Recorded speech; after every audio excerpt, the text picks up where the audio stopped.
So students, let us start with the most important part of the chapter, that is mechanism of nucleophilic substitution reaction. ठीक है, अब देखिए ये mechanism तो मैं आपको बड़ी अच्छी तरह से सिखाऊंगा, पर कुछ फंडामेंटल नॉलेज अभी भी बाकी है जो हमको अभी क्लियर करना चाहिए. देखिए मुझे ऐसा लगता है कि आपने केमिकल काइनेटिक्स चैप्टर पढ़ा होगा, ठीक है, तो आपको सारी चीजें पता ही होगी, बट मैं हल्का सा ब्रशअप देता हूँ.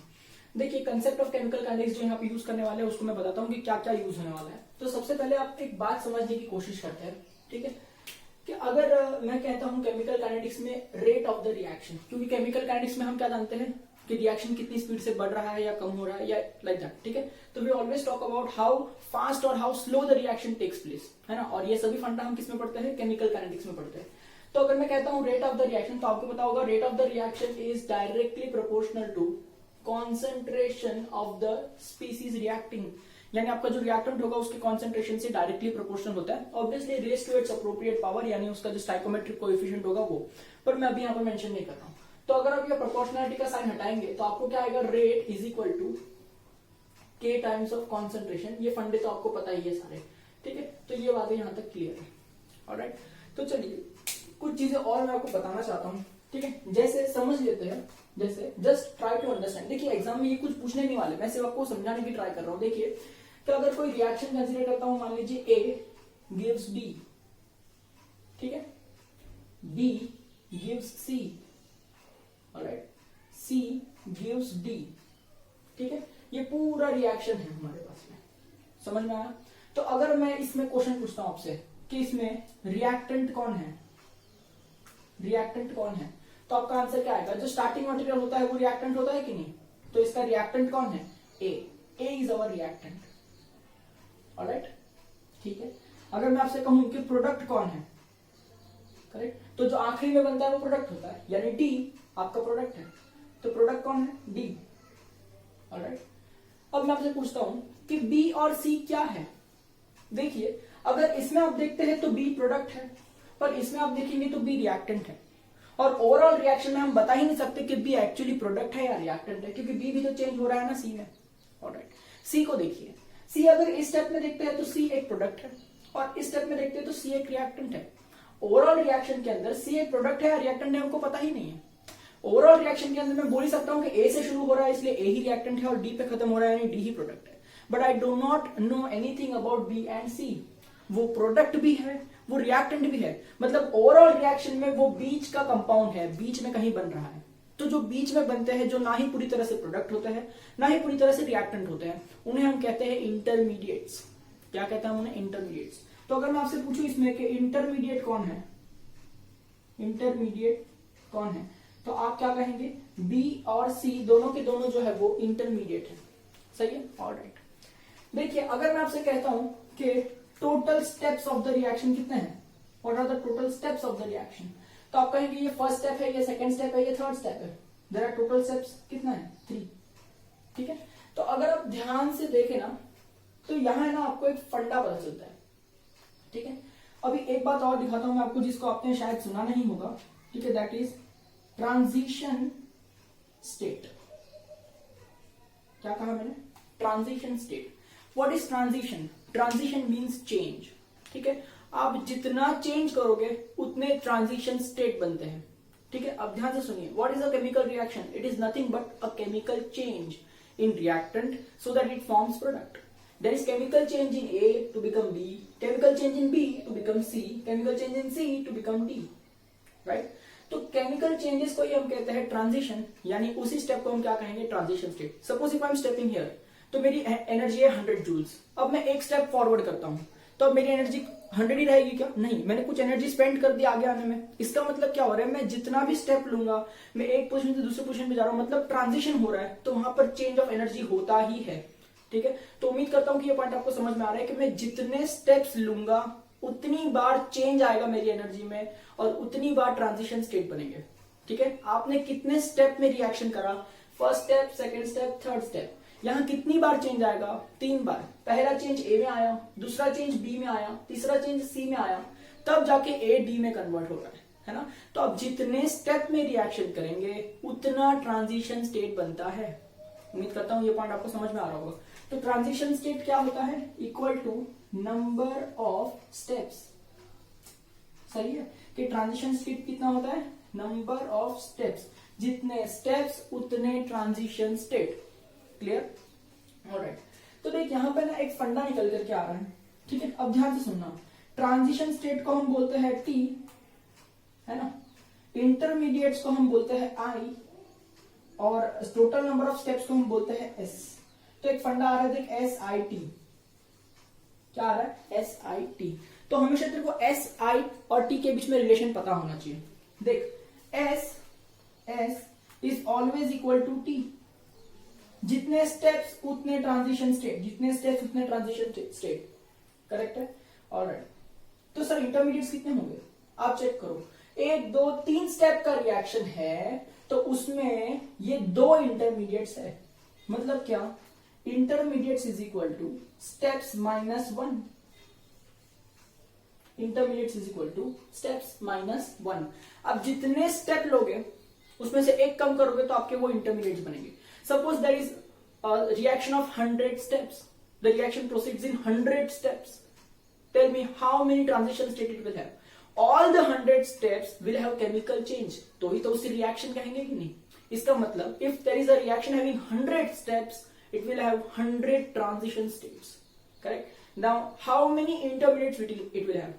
100 steps minus 1 is 99. It will have 99 intermediates. तो उम्मीद करता हूं ये पॉइंट आपको समझ में आ रहा है। जितना स्टेप होता है उतना ही ट्रांजिशन स्टेट, उसमें से एक कम कर दो तो वो उसके इंटरमीडिएट। ऑलराइट, तो ये पॉइंट आप बहुत अच्छे से याद रखिए। मैं यहाँ जो भी फंडे सिखा रहा हूँ ना उसको इंपॉर्टेंट बॉक्स में डाल दूंगा, क्योंकि आगे हम यूज करेंगे, ये बॉक्स को मैं रब नहीं करूंगा। तो हमको यहाँ पर एक फंडा मिल रहा है कि एस का मतलब होता है steps is equal to transition state, ठीक है, और intermediate is equal to steps minus 1। Clear? Alright, ये अपना फंडा नंबर 1 है। ठीक है, चलिए अब उम्मीद करता हूं यहां तक तो आपको समझ में आया होगा। तो अब एक फंडा और सिखाता हूं, देखिए वो भी केमिकल काइनेटिक्स से रिलेटेड ही है। अब बहुत ध्यान से सुनिएगा, ठीक है। सपोज मेरे पास एक रिएक्टेंट है ए, उसके साथ रिएक्ट कर रहा है दूसरा रिएक्टेंट बी, और मुझे बनाकर दे रहा है प्रोडक्ट। ठीक है, अब मैं थोड़ा रिएक्शन के स्पीड के बारे में या रेट के बारे में डिस्कशन करने वाला। देख, अगर मैं लेता हूं 2 ग्राम ए का, ठीक है, 6 ग्राम बी का, ठीक है, ए कितना लिया 2 ग्राम, बी कितना लिया 6 ग्राम, और मेरे को प्रोडक्ट कितना मिलने वाला है 3 ग्राम। ठीक है, पर सर रिएक्टेंट और प्रोडक्ट का मास तो सेम होना चाहिए ना। इधर आपका रिएक्टेंट का मास कितना हो रहा है 6 और 2 8, और इधर तो 3 ही हो रहा है, इधर भी 8 होना चाहिए। अरे भाई 3 मेरा मेन प्रोडक्ट है, बाकी जो कचरा बनेगा ना उसको मैं गिन नहीं रहा हूँ। साइड प्रोडक्ट भी बनते हैं ना रिएक्शन में, उसको नहीं गिन रहा। I am interested in this product P, और बहुत सारे साइड प्रोडक्ट होंगे which I am not interested in. I want to find out the formation of product by these 2 reactants। ठीक है, तो मैं ऐसा बोल रहा हूं कि 2 ग्राम A रिएक्ट कर रहा है, 6 ग्राम B रिएक्ट कर रहा है, तो 3 ग्राम प्रोडक्ट मिल रहा है 1 घंटे में, 1 hour. The time taken for this reaction is 1 hour. Alright, 2 gram A ले रहा हूं, ठीक है, अब मैं 4 ग्राम B ले रहा हूं। ठीक है, काम करते हैं, हाँ 2 ग्राम A ले रहा हूं, 4 ग्राम बी ले रहा हूं, मुझे फिर से 3 ग्राम प्रोडक्ट मिलेगा, लेकिन अब जो मेरा टाइम लगेगा वो होगा 1 आवर। ठीक, मैंने 2 ग्राम ए लिया, ठीक है, मैंने 3 ग्राम बी लिया, ठीक है, मुझे 3 ग्राम प्रोडक्ट मिल रहा है, अभी भी टाइम लग रहा है 1 आवर। ठीक है, मैंने 2 ग्राम ए लिया, ठीक है, 2 ग्राम बी लिया, करेक्ट, अब मुझे 3 ग्राम प्रोडक्ट मिल रहा है, अभी भी टाइम लग रहा है 1 आवर। समझ में आ रही है बात? इसका मतलब क्या हो रहा है? देखो, आपने क्या किया है, ए का कॉन्सेंट्रेशन सेम रखा है, आपने ए का कॉन्सेंट्रेशन सेम रखा है, आप किसका कॉन्सेंट्रेशन बदल रहे हैं? बी का। देखो, you are keep on decreasing the concentration of B, correct है। तो क्या इससे स्पीड ऑफ द रिएक्शन पर कोई फर्क पड़ रहा है? जब ये था तब भी 1 घंटे में रिएक्शन हो रहा था, ये था तब भी 1 घंटा, तभी 1 घंटा, तभी 1 घंटा। इसका मतलब क्या? If I am changing B, there is no change in the rate of the reaction. समझ रहे हो? If I am changing the concentration of B, there is no change in the chemical reaction. Means the concentration of B doesn't affect how fast or how slow the reaction takes place. Right? So does the kinetic of reaction depend on concentration of B? No. ठीक है, because B का concentration very करने पे speed पर कोई फर्क नहीं पड़ रहा है रिएक्शन के। ऑलराइट, देखो कंटिन्यू करते हैं। If I take 3 grams of A, 2 grams of B, and I'll get 3 grams of the product, but now the time taken is 40 seconds. ठीक है, कितना फास्ट हो गया रिएक्शन, 1 घंटा किधर और 40 सेकेंड किधर। ठीक है, alright. If I take 4 grams of A, 2 grams of B, I get 3 grams of product. Now the time taken is just 20 seconds. ठीक है, ये सब इमेजिनरी नंबर है ऐसे ही।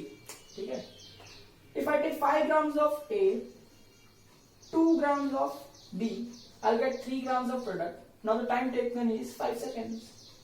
What do you observe? I am keeping same the concentration of the B. See, concentration is same.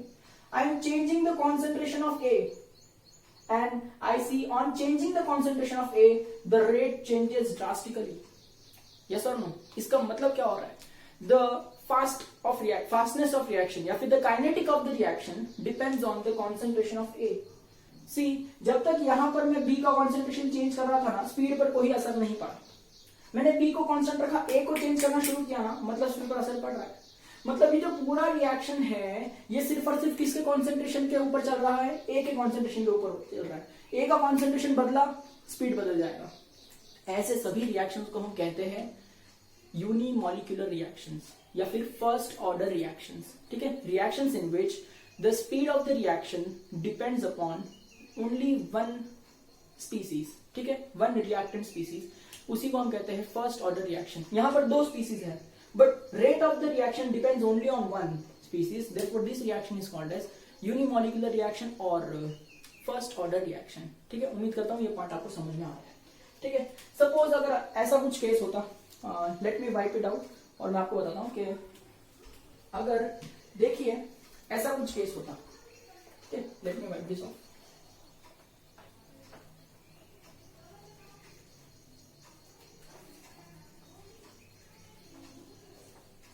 ठीक है, देखिए, if I take 2 grams of A, 3 grams of B, I'll get 3 grams of product in 1 hour. ठीक है, I take 3 grams of A, 3 grams of B, correct है, I'll get 3 grams of product in just 30 seconds. ठीक है, just ऐसे ही number लिया है, ऐसा कोई दिल पे नहीं लेने का 1 घंटे से 30 सेकंड, ऐसे ही नंबर है, समझाने के लिए बता रहा हूँ। ठीक है, if I take 4 grams of A, ठीक है, let's say 6 grams of B, I'll get 3 grams of B in 10 seconds. इसका मतलब क्या हो रहा है? ये भी चेंज हो रहा है ना, और B का कॉन्सेंट्रेशन भी चेंज हो रहा है ना, और रेट भी चेंज हो रहा है। इसका मतलब क्या? The rate of the reaction depends upon the concentration of both the species. ठीक है, एक का भी रिएक्शन आपने कॉन्सेंट्रेशन चेंज किया तो रेट पर असर पड़ रहा है। इसका मतलब क्या? यहाँ पर जो रिएक्शन है, इसका जो रेट है उसका किस पे डिपेंडेंस हो रहा है? दोनों ही स्पीसीज के कॉन्सेंट्रेशन पे। ऐसे सभी रिएक्शन को कहते हैं सेकेंड ऑर्डर रिएक्शंस। ठीक है, उम्मीद करता हूं ये पॉइंट आपको समझ में आ रहा है। ठीक है, कि अगर आपके पास में 10,000 रिएक्टेंट्स है और रेट 10,000 रिएक्टेंट्स के ऊपर डिपेंड कर रहा है, ठीक है, या 10,000 में से कोई भी एक रिएक्टेंट चेंज कर रहा हूं तो रेट चेंज हो रहा है। इसका मतलब क्या? It depends on all the reactant molecules, then उसका ऑर्डर 10,000 होगा। ठीक है, उम्मीद करता हूं ये पॉइंट्स आपको समझ में आ रहे हैं। ऑलराइट, ओके, तो इसको भी इंपॉर्टेंट पॉइंट में नोट डाउन कर लेते हैं। ठीक है, कैसे नोट डाउन कर लेते हैं? देखिए इंपॉर्टेंट पॉइंट में, लेट मी राइट। ठीक है, कि ऑर्डर ऑफ द रिएक्शन। ठीक है, फर्स्ट ऑर्डर, इसका मतलब क्या होता है कि rate depends on only one molecule, rate depends on concentration of only one molecule. सही है। Second order, rate depends on concentration of 2 molecules. Correct है। Third order, rate depends on concentration of 3 molecules, etcetera. उम्मीद करता हूं ये point clear है। ठीक है, चलिए एक और फंडे के साथ में हम आगे बढ़ते हैं। ठीक है, जहां पर मैं आपको सिखाना चाहता हूं कि rate of the reaction actually कौन से स्टेप पर डिपेंड करता है, फास्ट स्टेप पर या स्लो स्टेप पर। ठीक है, पर ये बहुत ही आसान सा एग्जांपल है, कोई टेक्निकल एग्जांपल नहीं ले रहा हूं मैं, जस्ट एक इलस्ट्रेशन की बात कर रहा हूं। ठीक है, अब देखिए, सपोज मैं ट्रेन से ट्रैवल कर रहा हूं। ठीक है, और मुझे जाना है विरार से चर्चगेट, सही है। अब मुझे विरार से चर्चगेट कैसे जाना है, मैं विरार से पहले एक स्टॉप लूंगा अंधेरी में, ठीक है, और फिर अंधेरी से मैं जाऊंगा चर्चगेट। उम्मीद करता हूँ ये पॉइंट इतना तो समझ में आ रहा होगा। विरार से अंधेरी रुकूंगा, अंधेरी से चर्चगेट जाऊंगा। तो जब मैं विरार से अंधेरी जा रहा था ना, तो मुझे टोटल टाइम कितना लगा विरार से अंधेरी पहुंचने में, मुझे लगा 1 घंटा, 1 आवर, सही है। ऑलराइट, तो वैसे ही अगर समझिए कि ए प्रोडक्ट, ए रिएक्टेंट है, उससे कुछ और प्रोडक्ट बन रहा है और उससे नया प्रोडक्ट बन रहा है, तो एक स्टेप में कितना टाइम लग रहा है वो मैंने लिखा है ना, लाइक दैट, ठीक है। चलिए, अब मैं अंधेरी से चर्चगेट जा रहा हूं ना, तो मुझे लग रहा है 20 सेकेंड, ठीक है। अब आप सोचोगे क्या सर, अंधेरी से चर्चगेट 20 सेकेंड में थोड़ी ना पहुंचते हैं। अरे भाई, ये मेरा स्पीड है, you can not question me. Same way, अगर कोई मॉलिक्यूल रिएक्ट कर रहा है ना, तो आप उसको क्वेश्चन नहीं कर सकते कि भाई तू इतना फास्ट क्यों रिएक्ट कर रहा है, तू इतना स्लो क्यों रिएक्ट कर रहा है, ठीक है। आप उस पर क्वेश्चन नहीं डाल सकते, क्योंकि वो मॉलिक्यूल का खुद का प्रॉपर्टी है, ठीक है। और वो कितना फास्ट रिएक्ट करेगा, कितना स्लो रिएक्ट करेगा, वो उसके खुद के ऊपर डिपेंड कर रहा है, ठीक है। तो इसी तरह से देखिए, अगर कोई रिएक्शन चल रहा है और उसके एक स्टेप में बहुत स्लो हो रहा है पर दूसरा स्टेप बहुत फास्ट हो रहा है, तो आप ऐसा क्वेश्चन नहीं कर सकते भाई पहला स्टेप स्लो था तो दूसरा स्टेप इतना फास्ट क्यों हो गया, ऐसा you can not question it, it is its speed, right. तो यहाँ पे भी ऐसे ही हो रहा है, ये मेरी स्पीड है, आप क्वेश्चन नहीं कर सकते इस पे, ठीक है। मैं विरार से अंधेरी गया 1 घंटा लगा, लेकिन अंधेरी से चर्चगेट 20 सेकंड में पहुंच गया। तो अगर मैं पूरा टोटल टाइम पूछता हूँ आपसे, total duration of my journey is, ठीक है, तो मुझे लगेगा 1 आवर एंड 20 सेकेंड, ठीक है। Now just give me approximate time, approximate time. आप कहोगे मैं 1 घंटे में पूरा ट्रैवल कर लिया, ठीक है। You can neglect this 20 seconds, क्योंकि वो इतना ज्यादा फास्ट है, तो आप पूरे टोटल जर्नी के अंदर उसको निग्लेक्ट कर सकते हैं, ठीक है। तो इसका मतलब क्या हो रहा है कि मेरा जो रेट है विरार से चर्चगेट पहुंचने का, विरार से चर्चगेट पहुंचने का जो पूरा रेट है, वो मेजरली किस पे डिपेंड कर रहा है, जहां पर ज्यादा टाइम लग रहा है, ठीक है। अभी मैं अप्रोक्सीमेट करके ऐसा नहीं बोल सकता कि विरार से चर्चगेट में 20 सेकंड में पहुंच गया, विरार से अंधेरी में 1 घंटा लगा, अंधेरी से चर्चगेट में 20 सेकंड, तो पूरा टाइम में अप्रोक्सीमेट 1 घंटे में पहुंच गया, ऐसा हम कह सकते हैं। इसका मतलब मेरा जो टोटल ड्यूरेशन था ना, वो ज्यादातर किस पर निर्भर करेगा, उस स्टेप पर निर्भर करेगा जो सबसे स्लो हो रहा है, ठीक है। ये देखिए, यहां ज्यादा टाइम लग रहा है, ये स्टेप कौन सा है, स्लो स्टेप। तो मेरा जो टोटल होने वाला है, टोटल रेट या फिर total speed will depend upon the slow step, ठीक है। क्योंकि स्लो स्टेप के अंदर हर चीज काउंट होती है, ठीक है। स्लो स्टेप के अंदर हर चीज समझ में आती है। जैसे अगर मैं रिएक्शन में इसको अप्लाई करता हूं, तो रिएक्शन में क्या होता है, बॉन्ड्स ब्रेक होते हैं, फिर बॉन्ड्स फॉर्म होते हैं। तो देखिए, स्लो स्टेप में क्या होता है, बॉन्ड्स ब्रेक होते हैं, ठीक है, और फास्ट स्टेप में क्या होता है, बॉन्ड फॉर्म होते हैं। अब ऐसा मैं क्यों कह रहा हूं कि bond breaking is a slow step and bond formation is a fast step, ठीक है। देखिए, बॉन्ड ब्रेकिंग, सी बॉन्ड वो खुद एक एनर्जी है, उसको ब्रेक करने के लिए आपको उससे ज्यादा एनर्जी देनी पड़ेगी, मतलब you have to wait up till the energy builds up, ठीक है। अगर ये बॉन्ड की एनर्जी है 40 किलो जूल पर मोल, तो अगर आप 30 किलो जूल पर मोल डालेंगे तो बॉन्ड ब्रेक होगा क्या, नहीं। तो 30 आप डालेंगे, फिर आप उसको हीट करेंगे, जब उसका एनर्जी लेवल बढ़ेगा, धीरे धीरे धीरे बढ़ेगा और 40 किलो जूल पर मोल होगा, तब जाके ये बॉन्ड ब्रेक होगा, ठीक है। उसके बाद में ये जो प्रोसेस है, इसे मैं कहूंगा एंडोथर्मिक प्रोसेस, बिकॉज आप इसमें हीट ऐड कर रहे हैं, ठीक है। While bond breaking heat is involve, ठीक है। अब अलग अलग मॉलिक्यूल्स के लिए अलग अलग बॉन्ड एनर्जी होती है, तो अलग अलग कंटेंट ऑफ हीट चाहिए होता है। कभी कभी वो हीट बिना हीट के भी हमको मिल जाता है, रूम टेम्परेचर पे भी मिल जाता है। बहुत सारी बातें कर सकते हैं इस पे, बट इतना अपने को टाइम डालना नहीं है इसमें। ध्यान से सुनिए, अगर मुझे बॉन्ड ब्रेक करना है तो एनर्जी देना पड़ेगा, यानी bond breaking is always an endothermic reaction, ठीक है। सिमिलरली इसका ऑपोजिट कर, अगर मैंने बॉन्ड फॉर्म किया, मैंने बॉन्ड क्या किया, फॉर्म किया, तो हीट यहां से रिलीज होगी ना। बॉन्ड अगर फॉर्म किया तो हीट रिलीज होगी, बॉन्ड ब्रेक करने के लिए हीट देनी पड़ेगी, बॉन्ड फॉर्म होगा तो हीट निकलेगी, सही बात है। तो जब बॉन्ड फॉर्मेशन होता है ना, तो इसे हम कहते हैं एक्सोथर्मिक स्टेप, ठीक है। उम्मीद करता हूं ये पॉइंट आपको समझ में आ रहा है। तो always remember the total rate depends upon the slowest step in the reaction, the step which is slowest in the reaction, उसमें सारे पॉइंट्स कवर होते हैं, उसमें सारा bond formation, movement, everything is calculated, everything is mostly in the slow step. Therefore, overall rate of the reaction depends upon the slow step. Also, the slowest step of the reaction can be called as rate determining step. Alright, rate determining step means the slowest step of the reaction. तो अगर मैं पूछूं विरार से चर्चगेट जाने में which is the slowest step, Virar to Andheri. Alright, which is the rate determining step, Virar to अंधेरी. ठीक है, उम्मीद करता हूं ये पॉइंट मैं आपको समझाने की कोशिश कर रहा हूं। तो चलिए इसको भी इंपॉर्टेंट पॉइंट में डाल ही देते हैं, ठीक है, कि स्लो स्टेप, इसको हम कहते हैं आरडीएस, रेट डिटरमाइनिंग स्टेप, ठीक है। ऑलराइट, ये देखिए, bond breaking is always exothermic, alright, bond formation is endothermic. ठीक है, उम्मीद करता हूं ये पॉइंट आपको इतना तो क्लियर ही रहेगा। ठीक है, चलिए, तो मैंने यहाँ पर कोशिश किया कि आपको केमिकल काइनेटिक्स से हल्का हल्का पॉइंट्स में बता दूं कि किस तरह से चल रहा है। ठीक है, अब हम लोग आते हैं मैकेनिज्म की तरफ। ठीक है, अब देखिए कोई भी एक स्टैंडर्ड न्यूक्लियोफिलिक सब्स्टिट्यूशन रिएक्शन का एग्जांपल हम जैसे आपके टेक्स्ट में दिया है, मैं वही डिस्कस कर रहा हूँ कि देखिए अगर ये कोई रिएक्शन में समझ रहा हूँ, alkyl halide are bonded to X कौन है, एल्काइल हैलाइड। ठीक है, यहाँ पर एक्स जो होता है ना वो डेल्टा नेगेटिव होता है, कार्बन डेल्टा पॉजिटिव होता है। तो यहाँ पे जो एक्स है एक्चुअली नेगेटिवली चार्ज होने वाला है आफ्टर बॉन्ड ब्रेकिंग, इसलिए मैं इसे कहूंगा न्यूक्लियोफाइल। क्या कहूंगा मैं, न्यूक्लियोफाइल। ठीक है, चलिए, अब इस रिएक्शन में मैंने क्या किया है कि इस अल्काइल हैलाइड के अंदर मैंने एक्शन कर दिया है किसका, मान लेते हैं OH माइनस आयंस का। ठीक है, यानी मैंने इसमें ऐड किया है एक्वियस। ठीक है, याद रखिए AQ लिख रहा हूं, AQ का मतलब होता है वाटर यानी aqueous, aqueous KOH, aqueous NaOH, या फिर मैं ऐड कर सकता हूं moist silver oxide that is Ag2O plus H2O which is going to give you AgOH as in-situ product. सही है, तो देखिए इस तरह से मैंने वो रिएक्शन किया है। तो आपको पता है जब आप एक्वस KOH या एक्वस NaOH ऐसा स्ट्रॉन्ग बेस यूज करते हैं एक्वियस मीडियम में, तो सब्स्टिट्यूशन होता है, X निकल जाएगा, उसकी जगह पर OH आ जाएगा, और X किसके साथ जाएगा, K होगा तो K के साथ जाएगा, Na होगा तो Na के साथ जाएगा, Ag होगा तो Ag के साथ जाएगा। तो यहाँ पर मैंने वो तो नहीं लिखा है ना, तो उसको जाने दीजिए ना, K चले जाएगा। ठीक है, तो देखिए यहाँ पर R जो है वो तो रहेगा।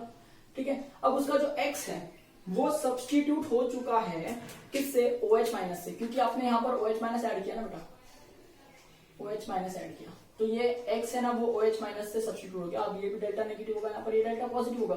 सही बात है कि नहीं, और यहाँ से कौन निकल रहा है बेटा, यहाँ से X निकल रहा है। ठीक है, तो X निकल रहा है तो उस पर चार्ज क्या आएगा, पूरा नेगेटिव, बिकॉज बॉन्ड ब्रेक होकर के निकल रहा है ना। ठीक है, तो उम्मीद करता हूँ कि ये पॉइंट आपको समझ में आ रहा है।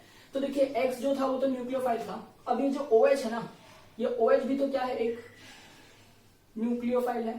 ठीक है, तो मैं मेंशन कर देता हूँ कि OH भी क्या है, एक न्यूक्लियोफाइल है। तो आप यहाँ पर क्लियरली देख सकते हैं कि ये एक न्यूक्लियोफिलिक सब्स्टिट्यूशन रिएक्शन है। ठीक है, और यहाँ पर जो न्यूक्लियोफाइल है वो जा रहा है, इसलिए मैं इसे कहूंगा लीविंग ग्रुप। क्या कहूंगा, लीविंग ग्रुप, क्योंकि ये जाने वाला है ना यहाँ से। ठीक है, और ये न्यूक्लियोफाइल जो है ना वो यहाँ पर आने वाला है, तो इसे मैं क्या कहूंगा, अटैकिंग ग्रुप। Attacking group. तो उम्मीद करता हूँ ये पॉइंट आपको समझ में आ रहा है कि OH माइनस एक अटैकिंग ग्रुप है और X यहाँ से निकलने वाला है, इसलिए लीविंग ग्रुप है, क्योंकि हम जो भी चेंज कर रहे हैं वो रिएक्टेंट में कर रहे हैं ताकि आपको डिजायर्ड प्रोडक्ट मिले। उम्मीद करता हूँ ये सारी पॉइंट आपको बैठ रहे दिमाग में। अब देखिए ये यहां से यहां आने का मैक्सिमम पॉसिबिलिटी क्या हो सकता है कि रिएक्शन कैसे हो जाएगा, इसका मैकेनिज्म कैसे लिखा जाएगा। तो देखिए हम 3 पॉसिबिलिटीज डिस्कस कर सकते हैं, उससे ज्यादा नहीं डिस्कस कर सकते। देखिए अगर हम देखते हैं पॉसिबिलिटी नंबर 1, तो उसमें कहता हूं रूट ए, फर्स्ट पॉसिबिलिटी कि हम ये रिएक्शन कैसे कर सकते हैं। ठीक है, आप ऐसे कर सकते हैं कि देखिए OH माइनस, ठीक है, forms the bond with carbon having halogen. ठीक है, तो देखिए ये कैसा हो जाएगा कि जो कार्बन है, करेक्ट, यहां पर X आ जाएगा और यहां पर क्या आ जाएगा, OH। ठीक है, इस तरह से कुछ बनेगा, और उसके बाद में क्या होगा कि R बॉन्डेड टू OH रह जाएगा और यहां से X निकल जाएगा। इसका मतलब देखिए मैं क्या कह रहा हूं, यहां पर क्या हो रहा है, बॉन्ड फॉर्मेशन। ध्यान से सुनिए, बॉन्ड फॉर्मेशन। ठीक है, और यहां क्या हो रहा है, बॉन्ड ब्रेकिंग। ठीक है, initially there is bond formation and then there is bond breaking. अब मुझे बताइए प्रोडक्ट इसमें कन्वर्ट हो रहा है तो रिएक्शन ऐसे हो रहा है, पर क्या ये रियल लाइफ में कभी पॉसिबल है? नहीं, क्योंकि देखिए यहां पर जो कार्बन है, ठीक है, ये वाला, उसके ऑलरेडी 4 बॉन्ड बने हुए होंगे ना, स्टेबल मॉलिक्यूल है कि नहीं। ठीक है, जैसे मान लेते हैं ना कि यहाँ पर एक CH3 ग्रुप प्रेजेंट है ना, मान लेते हैं R की जगह मैंने मिथाइल ग्रुप लिया है, तो देखिए इसके ऑलरेडी 4 बॉन्ड कंप्लीटेड है। तो जब OH इससे बॉन्ड फॉर्म करेगा तो यहाँ पर देखिए अगर मैं इसको CH3 ही लिखता हूँ, ठीक है, तो यहाँ पर देखिए कार्बन के कितने बॉन्ड्स हो गए, 5, यानी carbon becomes pentavalent. Carbon becomes pentavalent. Is it ever possible? Can carbon make 5 bonds any time? No, this is wrong. Because अगर तू पहले बॉन्ड फॉर्म कर देगा तो उसके पहले से 4 बॉन्ड है, तो अब यहाँ पर कार्बन पेंटावेलेंट हो गया, ऐसा कुछ होता ही नहीं है जिंदगी में। इसका मतलब ये पूरी तरह से डिस्कार्ड हो गया कि पहले बॉन्ड फॉर्मेशन होगा और फिर बॉन्ड ब्रेकिंग होगा। ठीक है, ये पूरी तरह से क्या हो गया, डिस्कार्ड हो गया। उम्मीद करता हूँ ये पॉइंट आपको समझ में आ रहा है। ओके, तो रूट ए जो है ना, मैंने अभी आपको इलुस्ट्रेट करके बताया है, तो मैं इसको रब करता हूं और इंग्लिश में उसका स्टेटमेंट लिखता हूं। ठीक है, ध्यान से सुनिए स्टेटमेंट कैसे लिख रहा हूं मैं। ठीक है, कि रूट ए हमने क्या देखा था कि OH 2 कार्बन बॉन्ड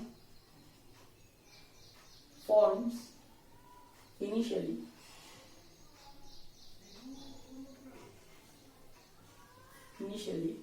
ठीक है, एंड देन कार्बन हेलोजन, यानी कार्बन टू हेलोजन ऐसा लिखना चाहिए। ठीक है, ऐसा भी लिख सकते हैं ना, OH 2 कार्बन लिखेंगे तो उससे ऐसा लिखे carbon OH bond forms initially and then carbon halogen bond breaks. ठीक है, ये रूट ए था। अब ये कभी पॉसिबल हो सकता है क्या? नहीं। इसका मतलब यहां पर मैं लिख रहा हूं impossible because carbon becomes pentavalent. उम्मीद करता हूं कि आप देख रहे हैं, शायद ये मेरी हैंडराइटिंग बहुत छोटी तो नहीं दिख रहा होगा, पर आप सुन तो रहे तो आप नोट्स में लिखते रहिएगा साथ में। ठीक है, चलिए सेकंड रूट कंसीडर करते हैं, रूट बी। ठीक है, अब आप कह रहे हैं कार्बन OH बॉन्ड पहले बन नहीं सकता और फिर ये CH बॉन्ड ब्रेक नहीं हो सकता क्योंकि यहाँ पर कार्बन 5 हो रहा है, तो उल्टा कर लीजिए ना, कि मैं बोलता हूं कि कार्बन हाइड्रोजन का बॉन्ड पहले ब्रेक कर लीजिए और फिर कार्बन OH का बॉन्ड फॉर्म कर लीजिए। सर कैसे बता रहे हो? देखो ऐसे बता रहा हूं कि कार्बन हाइड्रोजन जो है ना, पहले इसका बॉन्ड ब्रेक कर लीजिए, तो देखिए ये दोनों इलेक्ट्रॉन हाइड्रोजन खींच लेगा, तो यहाँ कार्बन अकेला बचेगा और हाइड्रोजन के पास दोनों इलेक्ट्रॉन आ जाएंगे, तो हाइड्रोजन क्या बन जाएगा? हाइड्रोजन नेगेटिव बन के यहाँ से निकल जाएगा, तो कार्बन पे चार्ज क्या रहेगा? पॉजिटिव। तो इस तरह से यहाँ पर बन रहा है कार्बोकेटायन। ठीक है, और फिर दूसरे स्टेप के अंदर क्या हो रहा है? OH माइनस आ रहा है, इसको इलेक्ट्रॉन दे रहा है और कार्बन OH बॉन्ड बन रहा है। इसका मतलब क्या? यहाँ पर क्या हो रहा है? Carbon hydrogen bond breaks first. ठीक है, एंड देन यहां पर क्या हो रहा है? Carbon OH bond forms. ठीक है, तो यहां पर किसी की वैलेंसी डिस्टर्ब नहीं हो रही है। जैसे यहां पर देखिए पहले से 4 बॉन्ड थे, अब ये बॉन्ड ब्रेक होगा तो बॉन्ड्स कितने हो जाएंगे? 3। एक की कमी है तो OH बॉन्ड बना रहा है ना, तो फिर से 4 बॉन्ड हो जाएंगे। इसका मतलब क्या? यहाँ पर सभी स्टेप बराबर चल रहे हैं, तो ऐसा केस हो सकता है, ऐसा केस होता है, ऐसा हमने देखा है। ठीक है, ऐसा तो हो ही नहीं सकता, ए रूट तो हो ही नहीं सकता, बी रूट हो सकता है। कि बी रूट का स्टेटमेंट क्या लिखना चाहिए? कि carbon hydrogen bond breaks first and then carbon OH bond forms. ठीक है, तो चलिए इसको भी स्टेटमेंट वाइज लिख लेते हैं, चलिए देखिए कैसे लिखेंगे। Carbon hydrogen bond breaks first and then carbon OH bond forms, carbon OH bond forms. ठीक है, चलिए इधर क्या लिखेंगे? ये कैसा है? पॉसिबल है, पॉसिबल। ठीक है, रूट सी, थर्ड और आखिरी रूट, इसके अलावा और कोई रूट हो ही नहीं सकता। सर और क्या रूट हो सकता है? या तो पहले बॉन्ड बने फिर टूटे, या तो पहले बॉन्ड टूटे फिर बने। अब तीसरा स्टेप क्या हो सकता है? तीसरा स्टेप दोनों एक साथ हो सकता है कि नहीं? बॉन्ड बनना और टूटना दोनों एक साथ। सर कैसे बोल रहे हो? देख, RX है ना तेरा कंपाउंड, और OH माइनस है जो आने वाला है, OH minus is incoming nucleophile and X is outgoing nucleophile. ये निकलने वाला लिविंग ग्रुप और ये अटैकिंग ग्रुप। तो देख, अटैकिंग ग्रुप बॉन्ड फॉर्म करने आने वाला है और लिविंग ग्रुप बॉन्ड तोड़ने जाने वाला है।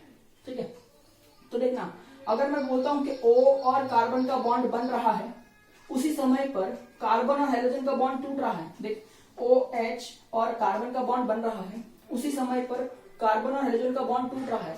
इसका मतलब कैसा होगा? एक स्टेप ऐसा आएगा जहां पर हल्का हल्का OH बॉन्ड बन रहा होगा, हल्का हल्का X बॉन्ड टूट रहा होगा। जैसे जैसे OH बॉन्ड बनेगा, वैसे वैसे X का बॉन्ड टूटेगा। ठीक है, पहले RX का बॉन्ड था 100%, अब देखिए OH बॉन्ड बना 10%, तो ये कितना रह जाएगा? 90%। ये बना 50%, तो ये कितना रह जाएगा? 50%। ये बना 60%, तो ये कितना हो जाएगा? 40%। ठीक है, अब ये बन रहा है 90% बॉन्ड, तो यहां से ब्रेकिंग हो जाएगी 10%। सही है, और यहां से 100% बॉन्ड बन गया, तो ये 100% यहां से निकल जाएगा, यानी 0% ऑफ X रहेगा कि नहीं?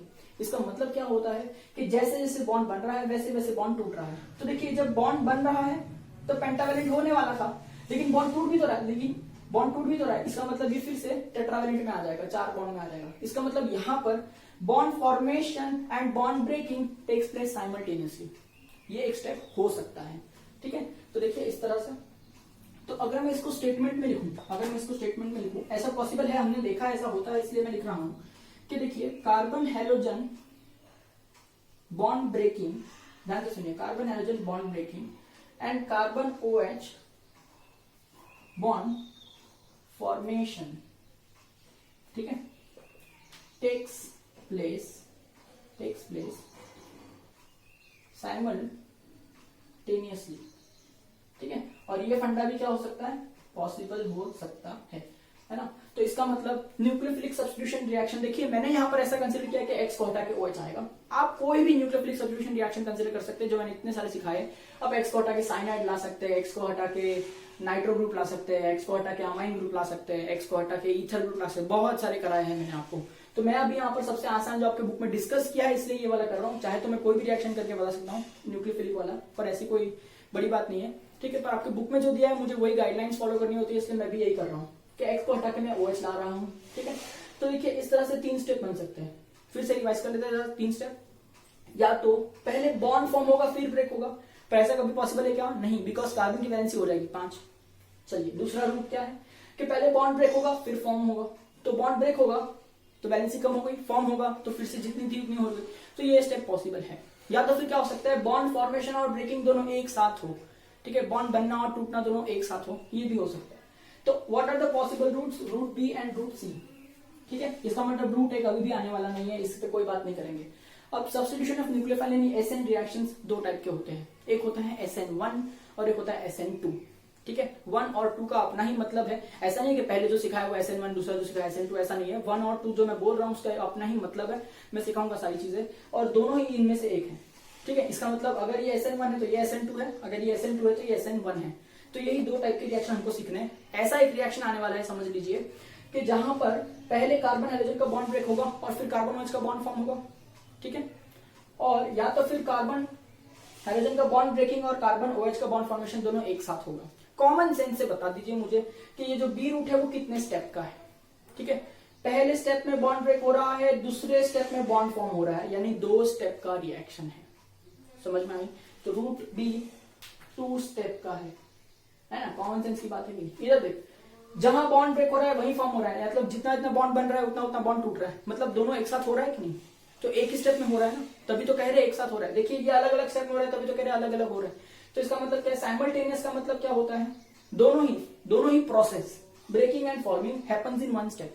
इसका मतलब तो overall reaction is 1 step, overall reaction is 1 step, ठीक है। तो सर ये 1 SN1 के लिए होता है क्या, और ये 2 SN2 के लिए होता है क्या, नहीं, 1 और 2 का अपना ही मतलब है, मैं आपको सिखाऊंगा क्या है, ठीक है। तो ध्यान से सुनिएगा। तो इसमें से एक 2 स्टेप का रिएक्शन है और रूट सी जो है वो 1 स्टेप का रिएक्शन है, ठीक है। सर एग्जाम में क्या लिखने का है, एग्जाम में ये सब लिखने का है क्या, नहीं, ये सब तो मैं आपको समझा रहा था कि क्या पढ़ रहे हैं हम लोग, ठीक है। अब मैं आपको बताऊंगा एग्जाम में कैसे लिखेंगे।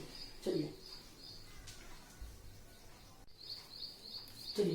शुरू करते हैं। सबसे पहला mechanism that is SN2 mechanism. SN2 तो 2 देखिए मैंने अब स्क्रिप्ट में लिखा है उसको, ठीक है। तो ध्यान से सुनिए SN2 का नाम कैसे लिखा जाता है। SN2 का मतलब होता है सेकेंड ऑर्डर न्यूक्लियोफिलिक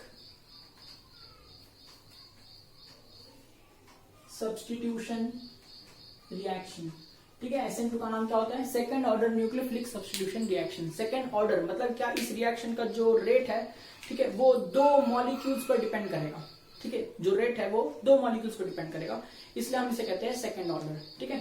तो चलिए इस रिएक्शन में अगर आपको एग्जाम में पूछेंगे तो कैसे पूछेंगे, ठीक है। Right a note on SN2 reaction, right a note on SN2 mechanism, ठीक है, या फिर show how SN2 mechanism happens, ठीक है, ऐसा पूछ सकते क्वेश्चन घुमा फिरा के। तो देखिए ऐसे ही लिखना है आपको, ध्यान रखिए कैसे लिखना है। सबसे पहले SN2 लिखने का, उसका नाम लिखने का, ठीक है। फिर आगे क्या लिखने का, देखिए ऐसे लिखने का, कंसिडर मिथाइल ब्रोमाइड CH3Br, ऐसा लिखा हुआ है मिथाइल ब्रोमाइड, ठीक है, in presence of OH minus, ठीक है। और OH माइनस कैसा मीडियम में होना चाहिए, एक्वियस मीडियम में होना चाहिए। तो इधर लिखने का AQ एक्वियस, ऐसा, ठीक है। OH माइनस एक्वियस हीट करने का, तो सब्स्टिट्यूट हो जाएगा ना, Br हट जाएगा, उससे क्या आ जाएगा OH। यहाँ पर क्या आएगा CH3OH और यहाँ क्या बनेगा Br माइनस, सही है कि नहीं। चलिए तो यहाँ पर मेंशन कर दीजिएगा फटाफट छोटे से हैंडराइटिंग में, आप ही अपने लिए कर सकते हैं या फिर टीचर को बता देंगे, कोई बड़ी बात नहीं है। कि जो Br माइनस है इसे मैं कहूंगा लिविंग ग्रुप। क्या कहूंगा? Leaving group. क्योंकि देखिए ना सबस्ट्रेट के अंदर वो साइड छोड़कर जा रहा है तो लिविंग ग्रुप। और OH माइनस को क्या कहेंगे? Attacking group. क्या कहेंगे? Attacking group. ठीक है, उम्मीद करता हूँ ये पॉइंट तो आप लिख ही पा रहे होंगे। ठीक है, सही बात है। चलिए तो इस रिएक्शन को कंसीडर करते हैं और इसमें देखते हैं कि सेकेंड ऑर्डर रिएक्शन कैसे होता है। तो अगर मैं लिख रहा हूँ सेकेंड ऑर्डर तो आपको फर्स्ट स्टेप में क्या लिखना चाहिए? ये ऐसा लिखने के बाद आपको अगली लाइन में क्या लिखना चाहिए? ऐसे लिखना चाहिए, काइनेटिक्स ऑफ रिएक्शन।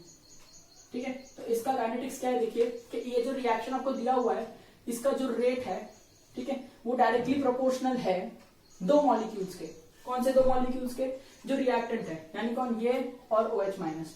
तो ऐसा लिख सकता हूं कि K times of concentration of CH3Br multiplied by concentration of OH minus. उम्मीद करता हूँ केमिकल काइनेटिक्स के नॉलेज से आपको इतना तो पता ही होगा। ठीक है, कि देखिए यहाँ पर मैं बोल रहा हूँ rate is directly proportional to concentration of ये एंड ये, यानी कितने मॉलिक्यूल्स है? 2 मॉलिक्यूल्स है, और 2 मॉलिक्यूल्स होता है इसलिए तो ऑर्डर क्या होता है? 2। तो एसेंट सर के ऊपर जो 2 लिखा हुआ है उसका मतलब होता है second order.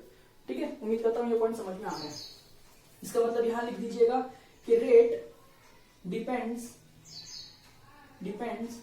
On both molecules of substrate. ठीक है, या फिर आप लिख सकते हैं बोथ मॉलिक्यूल्स ऑफ रिएक्टेंट। ठीक है, इस तरह से उम्मीद करता हूं ये पॉइंट आपको सही रहेगा। करेक्ट। चलिए आगे बढ़ते हैं। ठीक है, आगे बढ़ते हैं और समझते हैं कि अगर rate depends on both the molecules, ठीक है, इसका मतलब क्या होगा? इस पर भी डिपेंड करेगा और इस पर भी डिपेंड करेगा। मतलब यहां पर कौन सा रूट फॉलो होगा? ए रूट तो कभी होता ही नहीं है, बी फॉलो होगा या सी फॉलो होगा? देखिए अगर दोनों पे ही डिपेंड कर रहा है, मतलब जितनी अच्छी तरह से OH इससे बॉन्ड बना पा रहा है उतनी अच्छी तरह से ब्रोमीन इससे बॉन्ड तोड़ पा रहा है। यहाँ पर बॉन्ड किसका ब्रेक होने वाला है? कार्बन ब्रोमीन बॉन्ड ब्रेक होने वाला है। बॉन्ड कौन सा फॉर्म होने वाला है? कार्बन OH बॉन्ड फॉर्म होने वाला है। जब दोनों पे ही डिपेंड कर रहा है इसका मतलब बॉन्ड फॉर्मेशन और बॉन्ड ब्रेकिंग दोनों एक ही स्टेप में हो रहा है, मतलब एक ही साथ हो रहा है। तो यहां से मैं क्या कंक्लूड कर सकता हूं? ठीक है, ऐसा हैश करके लिख देने का कि carbon bromine bond breaking and carbon OH bond forming या फिर बॉन्ड फॉर्मेशन टेक्स प्लेस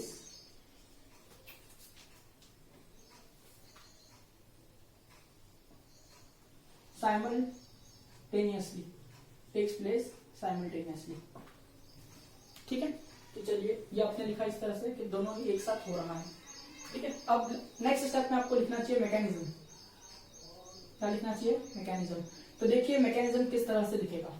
ठीक है, तो सबसे पहले मैं इसका मॉलिक्यूल लिखता हूँ CH3Br का, जो हमको लिखना है फिशर्स प्रोजेक्शन फॉर्मूला में।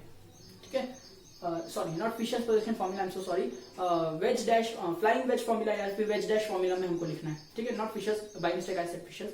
ठीक है, फ्लाइंग वेज फॉर्मूला में इसको लिखना है CH3Br को। तो चलिए लिखते हैं। हमको पता है कि कार्बन जो उसके 4 बॉन्ड है उसमें से 2 बॉन्ड प्लेन में होते हैं, एक बॉन्ड बोर्ड के बाहर होगा, एक बॉन्ड बोर्ड के अंदर होता है। ठीक है, तो चलिए बनाते हैं। तो ध्यान से देखिएगा, मैं कुछ इस तरह से लिख रहा हूं। ये जो कार्बन है C, ठीक है, और यहां पर H है, करेक्ट है। एक H जो है ना, ठीक है, इस तरह से बाहर की तरफ आ रहा होगा आपकी तरफ। ठीक है, दूसरा H जो है ना वो बोर्ड के पीछे जा रहा होगा। ठीक है, और यहां पर जो एक बॉन्ड होगा ना बोर्ड पे, वो कौन होगा? ब्रोमीन का होगा। तो let me show it by red colour. ठीक है, देखिए ये जो बॉन्ड है वो किसका है? ब्रोमीन का। ठीक है, उम्मीद करता हूं मैं आपको ये समझा पा रहा हूं। तो चलिए अगर मैं इलुस्ट्रेट करके बताता हूं कि ये जो मॉलिक्यूल है एक्चुअली कैसा दिखाई दे रहा है। तो देखिए कुछ इस तरह से दिखाई देगा। ठीक है, देखिए मैं ट्राई कर रहा हूं आपको समझाने का। देखिए ये जो मॉलिक्यूल है ना कुछ इस तरह से दिख रहा है। ठीक है, आप देख सकते हैं ये जो मेरा हाथ है ना वो कार्बन है, करेक्ट है। ये वाला जो है ना वो ऊपर वाला हाइड्रोजन है। ठीक है, ये वाला जो है वो ब्रोमीन है। ठीक है, ये वाला हाइड्रोजन है ऊपर वाला, और ये वाला क्या है, रेड वाला ब्रोमीन है। एक हाइड्रोजन आगे की तरफ आ रहा है और एक हाइड्रोजन बोर्ड के पीछे की तरफ जा रहा है। ठीक है, तो इसमें जो प्लेन है वो क्या है, प्लेन कुछ यहाँ पे देखो इस तरह से, ठीक है, ये प्लेन है। तो आप देख सकते हैं ना, ब्रोमीन और ये हाइड्रोजन प्लेन पे है, ये हाइड्रोजन प्लेन के बाहर आ रहा है और ये हाइड्रोजन प्लेन के अंदर जा रहा है। तो ये देखिए उसका कौन सा फॉर्मूला हो गया, वेज डैश फॉर्मूला हो। ठीक है, इस तरह से। अब यहां से जो ब्रोमीन है ना वो निकलना चाहिए, यानी कार्बन ब्रोमीन बॉन्ड ब्रेक होना चाहिए। सही बात है। और यहाँ पर उसकी जगह पे क्या आना चाहिए, OH आना चाहिए कि नहीं, करेक्ट है, उसकी जगह पे क्या आना चाहिए, OH आना चाहिए। क्योंकि सब्स्टिट्यूशन में क्या होता है, देखिए मान लेते हैं कि OH है ना, ये ब्लू कलर का है, तो देखिए ये कार्बन ब्रोमीन बॉन्ड ब्रेक होना चाहिए और उसी की जगह पे अब ये OH आना चाहिए। तो कैसे होगा, ठीक है, तो मैं बता रहा हूं कि आप जब इसके अंदर ऐड करेंगे, आप इसमें क्या ऐड करेंगे, OH माइनस मॉलिक्यूल ऐड करेंगे कि नहीं, जो कहां से आएगा, KOH से आएगा, या तो NaOH से आएगा, तो AgOH से आएगा, या तो AgOH को मॉइस्ट सिलर ऑक्साइड भी कहते हैं। तो देखिए मैं ऐसा लिखता हूं कि ये OH माइनस मॉलिक्यूल आ रहा है और एक्वियस मीडियम में है। सही बात है, ठीक। तो अब ये OH माइनस का मतलब क्या होता है कि O जो है ना उसके पास में इस तरह से पहले से 2 लोन पेयर होते हैं, माइनस चार्ज का मतलब एक और पेयर ऑफ इलेक्ट्रॉन होगा। ठीक है, तो इस तरह से ये OH माइनस का स्ट्रक्चर जो है वो बेटा दिखाई देता है। उम्मीद करता हूं आपको ये समझना है। तो अब देखना OH माइनस है और ये जो Br है, इसलिए जो ब्रोमीन है ये भी डेल्टा नेगेटिव है और कार्बन जो है वो डेल्टा पॉजिटिव है। OH को किससे बॉन्ड बनाना है, कार्बन से बॉन्ड बनाना है, क्योंकि कार्बन पॉजिटिव OH नेगेटिव है। ठीक है, और उसको Br माइनस को हटाना है। तो जब ये अटैकिंग मॉलिक्यूल कार्बन पर अटैक करने आएगा, ठीक है, उसी समय पर ब्रोमीन कार्बन को छोड़ के जाएगा। इसी का मतलब है ना carbon bromine bond breaking and OH and carbon bond formation takes place simultaneously. Now the thing is, there are 2 possible types of attack. How this OH can attack? Either it can attack from this side only, ये अपने pair of electron से यहां पर attack इस तरह से कर सकता है, एक पार्ट है, ठीक है, ऐसा पार्ट 1। या तो फिर क्या कर सकता है, ये अपने पेयर ऑफ इलेक्ट्रॉन्स को, ये अपने पेयर ऑफ इलेक्ट्रॉन से यूं देखिए इधर जाकर के पीछे से अटैक कर सकता है। आप समझ रहे हैं, ठीक है, या तो वो डायरेक्ट अटैक कर सकता है या तो वो यूं इस तरह से घूम के पीछे से अटैक करेगा। नहीं समझ में आ रहा है सर, देख मैं समझाता हूं। ठीक है, देख, let me make this molecule again. ठीक है, हाँ देख आ गया, ये कौन है, ब्रोमीन है। ठीक है, और ये कौन है, OH माइनस है। अभी देख OH माइनस को इसका पोजीशन लेने का है, तो OH माइनस क्या कर सकता है, ध्यान से देखा, ये 3 डायमेंशनल मॉलिक्यूल बेटा। ठीक है, अब देख फिर से, हाँ, तो ये जो OH है ना इसको इसकी जगह पे आना है। तो देख OH क्या कर सकता है, या तो इस कार्बन पे पटाख ऐसा अटैक कर सकता है। ठीक है, जो टाइम पर अटैक करेगा यानी बॉन्ड फॉर्मेशन हो रहा होगा ना, वही टाइम पर बॉन्ड ब्रेकिंग होगा। देख सकता है रेड वाला निकल गया, अब उसकी जगह पे क्या आ गया, ये OH आ गया इस तरह से, ब्लू वाला। सही बात है, ऐसा। ठीक है, या तो वो क्या कर सकता है मालूम है, या तो वो क्या कर सकता है कि ये जो OH है ना ऐसा आएगा, ठीक है, हाँ, ये OH ऐसा आएगा और इधर पीछे से अटैक करेगा, इधर से इधर अटैक करेगा, पीछे इधर जोर से ऐसा अटैक करेगा। तो जैसे इधर से अटैक होगा यानी इधर से बॉन्ड फॉर्मेशन चालू होगा ना, तो इधर से बॉन्ड ब्रेक होना चालू होगा। मतलब इधर से स्ट्रॉन्ग फॉर्मेशन, यहाँ से वीक ये ब्रेक हो जाएगा। समझ में आ रहा है, तो इस तरह से कुछ रिएक्शन हो रहा है। तो अब तू मेरे को कॉमन सेंस लगा के बता कि जो आने वाला है OH न्यूक्लियोफाइल है, जाने वाला है ब्रोमीन वो भी न्यूक्लियोफाइल है, ये नेगेटिव है और ये भी नेगेटिव है। तो ये वाला जो है मॉलिक्यूल है क्या सामने से अटैक करने आएगा, नहीं, ये नेगेटिव है और ये भी नेगेटिव है, तो दोनों एक दूसरे को रिपेल करेगा। ये सामने से अटैक कर ही नहीं पाएगा, यहां से अटैक कर ही नहीं पाएगा, यहां से अटैक कर ही नहीं पाएगा, बिकॉज ये जो है ना अपने आसपास नेगेटिव चार्ज का एक फील्ड क्रिएट करके रखेगा। क्योंकि इलेक्ट्रोनेगेटिव है तो इसने इलेक्ट्रॉन खींचे होंगे ना, तो यहाँ पर नेगेटिव चार्ज का क्लाउड होगा। समझ पा रहे हो कि नहीं। और ये जो OH माइनस है ये खुद नेगेटिव है, तो इसके पास भी एक नेगेटिव चार्ज का क्लाउड होगा। तो जब ये इस पर अटैक करने आएगा तो इसका क्लाउड और इसका क्लाउड टकराएगा और रिपेल कर जाएगा। मतलब ये कभी भी इसको सामने से अटैक कर ही नहीं सकता, मतलब front side attack is never possible. सही है, तो अब ये रास्ता ढूंढेगा कि यार कुछ तो काम करना पड़ेगा जिससे ये हट जाए और मैं इसकी जगह ऑक्यूपाई करूं। तो ये सोचता है यहाँ से नहीं, यहाँ से नहीं, यहाँ से नहीं। ये क्या करता है, स्मार्ट बनता है, ये जाता है पीछे से, खिड़की से अंदर जाता है ना। दरवाजे पे चौकीदार खड़ा है तो नहीं जाने मिल रहा है ना, पीछे से आता है, पीछे से आया पीछे आया। अब पीछे ना जैसे वो अटैक करने वाला था ना, तो एक सेकंड रुकिए, ये क्या है, हाइड्रोजन, ये क्या है, हाइड्रोजन, ये क्या है, हाइड्रोजन। इसका भी तो इलेक्ट्रॉन क्लाउड होता है। हाँ छोटू सा है, हाइड्रोजन तो ज्यादा इलेक्ट्रोनेगेटिव भी नहीं है, मुझे पता है सारी बात, पर क्लाउड तो होगा ना, छोटू सा क्लाउड। और ये जो नेगेटिव है ना इसका बहुत बड़ा क्लाउड है। मतलब ये जो है ना वो बहुत स्ट्रांग है और ये हल्का फुल्का हाइड्रोजन है, तो ये पीछे से आएगा और जैसे इधर अटैक करने वाला है ना, तो ये तीनों हाइड्रोजन उसको बोलेगा ए भाई अटैक मत कर, हम लोग खड़े हैं यहाँ पे। तो ये तीनों हाइड्रोजन है ना, ये वाला OH है ना, इस पे हंसेगा हाइड्रोजन पे, हाँ हाँ तुम लोग का तीनों का क्लाउड इतना छोटा है ना, मेरे अकेले का क्लाउड तुम तीनों से बड़ा है, तू क्या मेरे को रोकेगा। तो ये ना इधर जोर से ऐसा अटैक करेगा, ठीक है। तो देख आगे से तो नहीं जा पाया, यानी front side attack is not possible, it will go from back side, ठीक है। तो which attack is possible, back side. तो forget this front side attack, there is never going to be front side attack because of repulsion, Br negative OH negative will get repelled off. तो ये back side गया attack करने के लिए, ठीक है। जैसे जैसे ही ये बैक साइड आया, अब क्या होगा, धीरे धीरे बॉन्ड फॉर्मेशन, धीरे धीरे बॉन्ड ब्रेकिंग, सही है, क्योंकि दोनों साइमल्टेनियसली हो रहा है, सही है। तो आगे क्या होगा, आगे का स्टेप लिखे, ये थोड़ा रब करके क्या है छोटा लिखता हूं मैं, ज्यादा अपने पास जगह नहीं है ना, इसलिए उम्मीद करता हूँ समझा पा रहे। ये ऑनलाइन सिखाना थोड़ा सा मुश्किल है बट आई एम ट्राइंग यार, कम ऑन। देखिए ये गया इधर से पीछे अटैक करने, ठीक।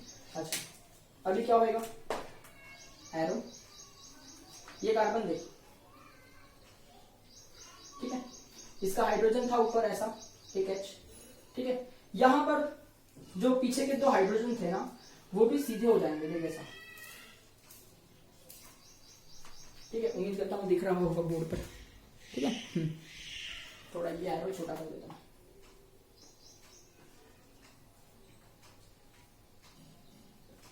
ठीक है। सर यहाँ पर जो ब्रोमीन था उसका क्या हुआ, तो बता रहा हूं देखो, ब्रोमीन हल्के हल्के ब्रेक होने लगेगा, ठीक है, और OH अटैक होने लगेगा कि नहीं। तो यहाँ पर देख OH का बॉन्ड हल्के हल्के फॉर्म होने लगेगा, तो मैं लिख दूं OH आ रहा है और ब्रोमीन जा रहा है, सही है ना।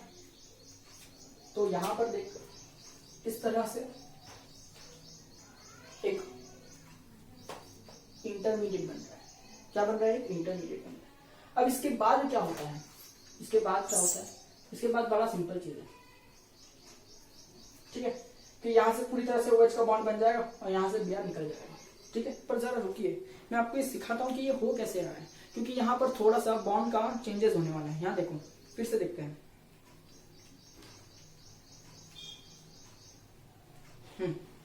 देखो इस तरह से, करेक्ट।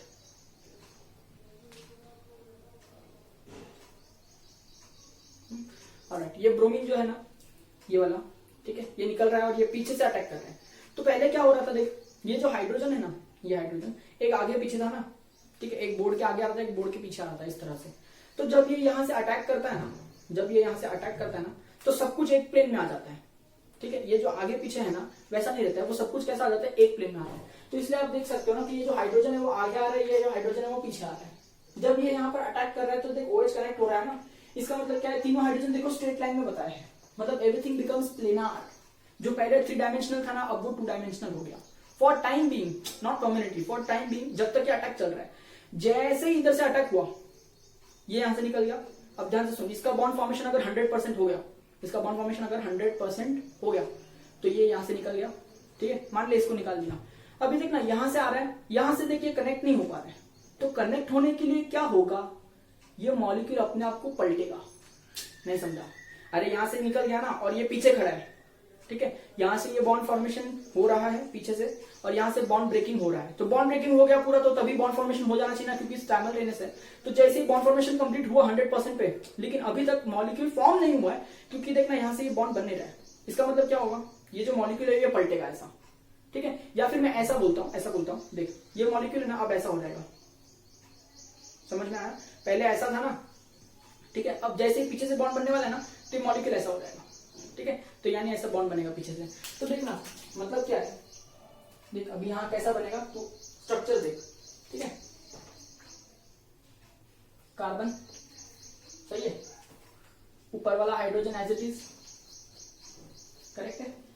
अब यहां से कौन आ रहा है, OH, देखो यहां से कौन आ रहा है, OH आ रहा है, ठीक है। तो ये जो दोनों पहले H इधर की तरफ था ना, अब वो उधर की तरफ हो जाएगा, हाँ कि ना, यानी कुछ ऐसा हो जाएगा, देख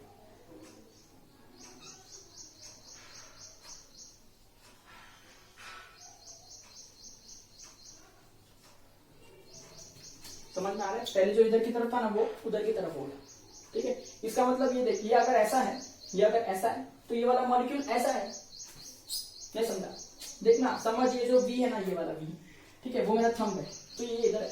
तो अभी तो देखना ये ऐसा हो जाएगा कि नहीं, अल्टी पल्टी हो गया, अल्टी पल्टी हो गया, समझ में आ रहा है? इसको बोलते हैं इन्वर्जन ऑफ कॉन्फ़िगरेशन, ठीक है। अगर सामने से अटैक हुआ रहता, देख फिर से इमेजिन कर, ठीक है, चल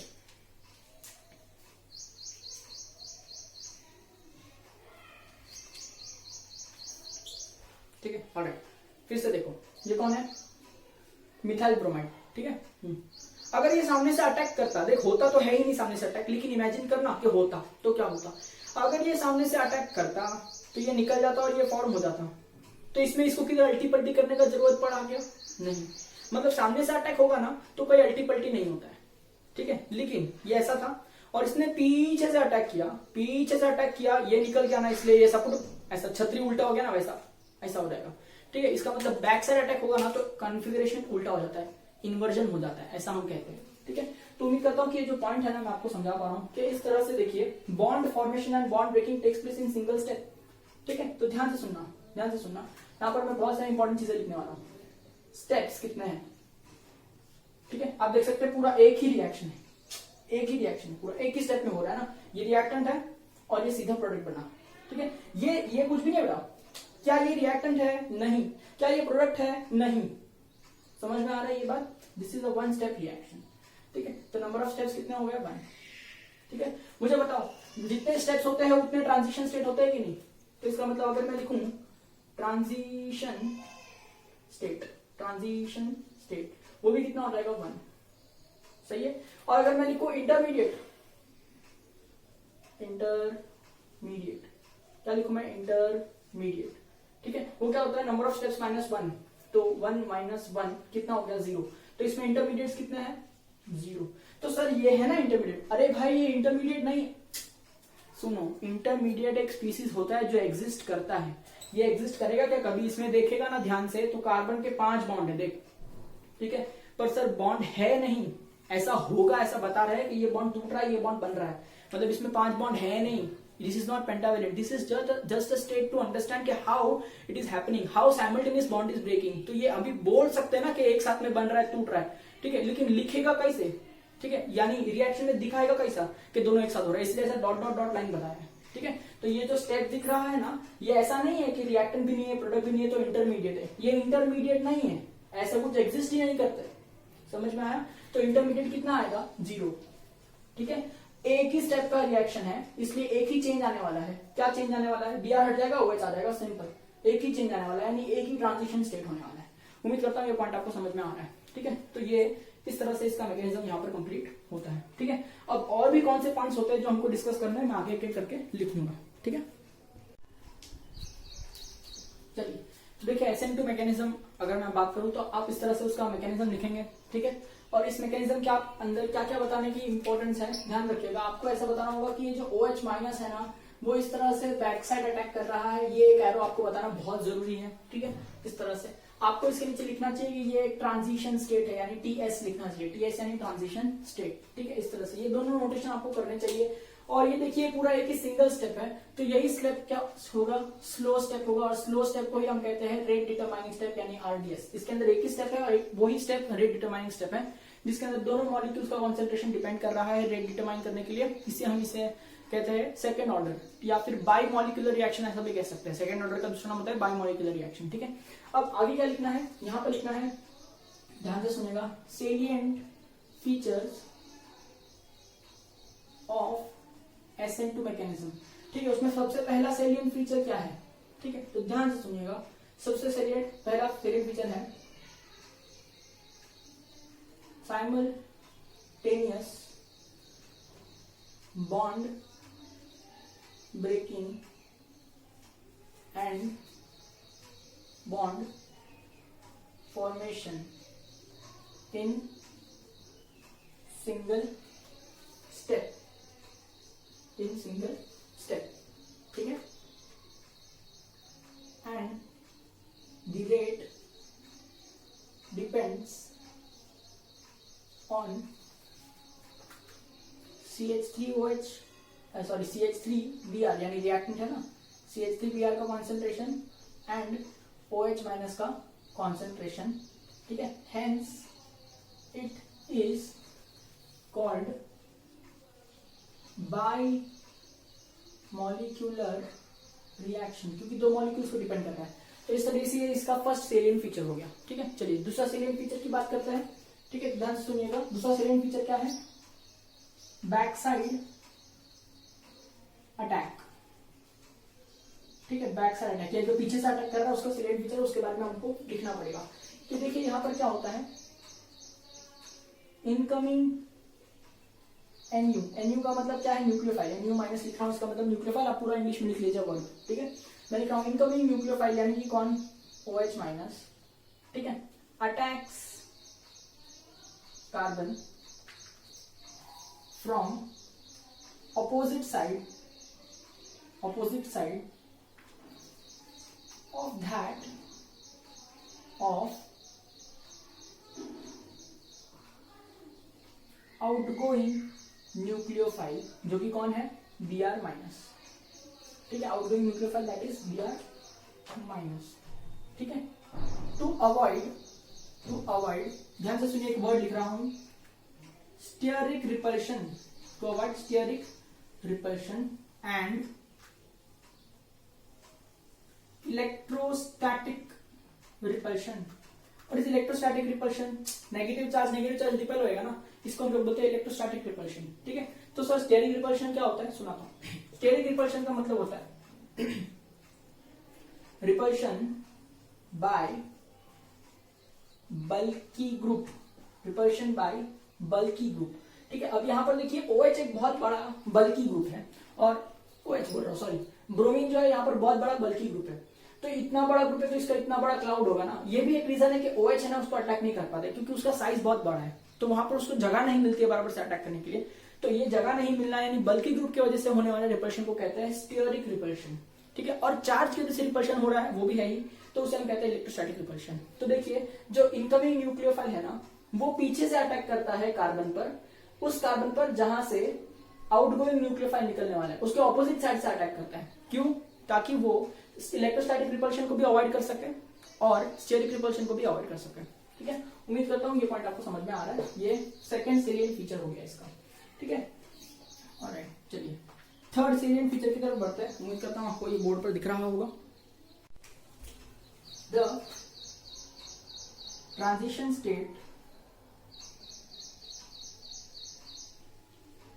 has nucleophile that is OH minus and living group को बताइए कौन है living group, यानी आउटगोइंग न्यूक्लियोफाइल है ना, living group that is Br minus। ठीक है, attached by, ध्यान से सुनिएगा, partial covalent bonds। ठीक है, ये देखिए ये जो ट्रांजिशन स्टेट के अंदर ब्रोमीन और OH का बॉन्ड है, ये पूरा नहीं है, पार्शियल है, आधा अधूरा बॉन्ड है। ठीक है, तो ध्यान से सुनिए, इसे कहते हैं पार्शियल कोवेलेंट बॉन्ड। ठीक है, हैविंग डिफ्यूज्ड नेगेटिव चार्ज, इसका मतलब क्या होता है, देखिए यहाँ पर OH माइनस पूरी तरह से माइनस है और Br पे अभी इस वक्त कोई चार्ज नहीं, ये डेल्टा माइनस है और कार्बन डेल्टा प्लस है। अब ये स्टेट में क्या होता है, आधा नेगेटिव चार्ज ब्रोमीन पर होगा और आधा नेगेटिव चार्ज OH माइनस पर होगा। सही है, इसका मतलब जो नेगेटिव चार्ज सिर्फ OH माइनस पर था, अब वो क्या हो रहा है, दोनों पर बट रहा है ना, एक -1 का चार्ज दोनों पर बट रहा है, -12 हो रहा है ना, इसलिए हम इसे कहते हैं डिफ्यूजन ऑफ नेगेटिव चार्ज, जो कि बहुत अच्छी बात है। चार्ज अगर डिफ्यूज होता है तो उसकी स्टेबिलिटी बहुत अच्छी रहती है। ठीक है, तो ऐसा हम कह रहे हैं कि यहाँ पर देखिए ट्रांजिशन स्टेट के अंदर न्यूक्लियोफाइल यानी OH माइनस और लिविंग ग्रुप ब्रोमीन दोनों ही कार्बन से कनेक्टेड है बाय पार्शियल कोवेलेंट बॉन्ड्स, और दोनों पे ही यहाँ पर आ रहा है डिफ्यूज नेगेटिव चार्ज। ये थर्ड सेलिएंट फीचर हो गया। ठीक है, अब फोर्थ सेलिएंट फीचर की तरफ बढ़ते हैं। ठीक है, I guess I need to wipe the board now. ठीक है, तो चलिए वाइप करता हूँ बोर्ड। पहले आप ये तीनों पॉइंट बहुत अच्छी तरह से लिख लीजिए आपके बुक के अंदर, फिर मैं फोर्थ पॉइंट लिखता हूँ। देखिए फोर्थ पॉइंट में मैं लिखता हूँ फिर से ट्रांजिशन स्टेट के बारे में ही, बट इसमें अभी थोड़ी मैं टेक्निकल बातें डिस्कस करता हूँ। देखिए transition state has carbon with penta valency such that ठीक है 3 carbon hydrogen bonds are in one plane with angle of 120 degree. सही है कि यहाँ पर 3 कार्बन हाइड्रोजन बॉन्ड जो है ना वो एक ही प्लेन में और तीनों के बीच में जो एंगल है वो 120 डिग्री है। ठीक है, and 2 bonds are partial, 2 bonds are partial which are perpendicular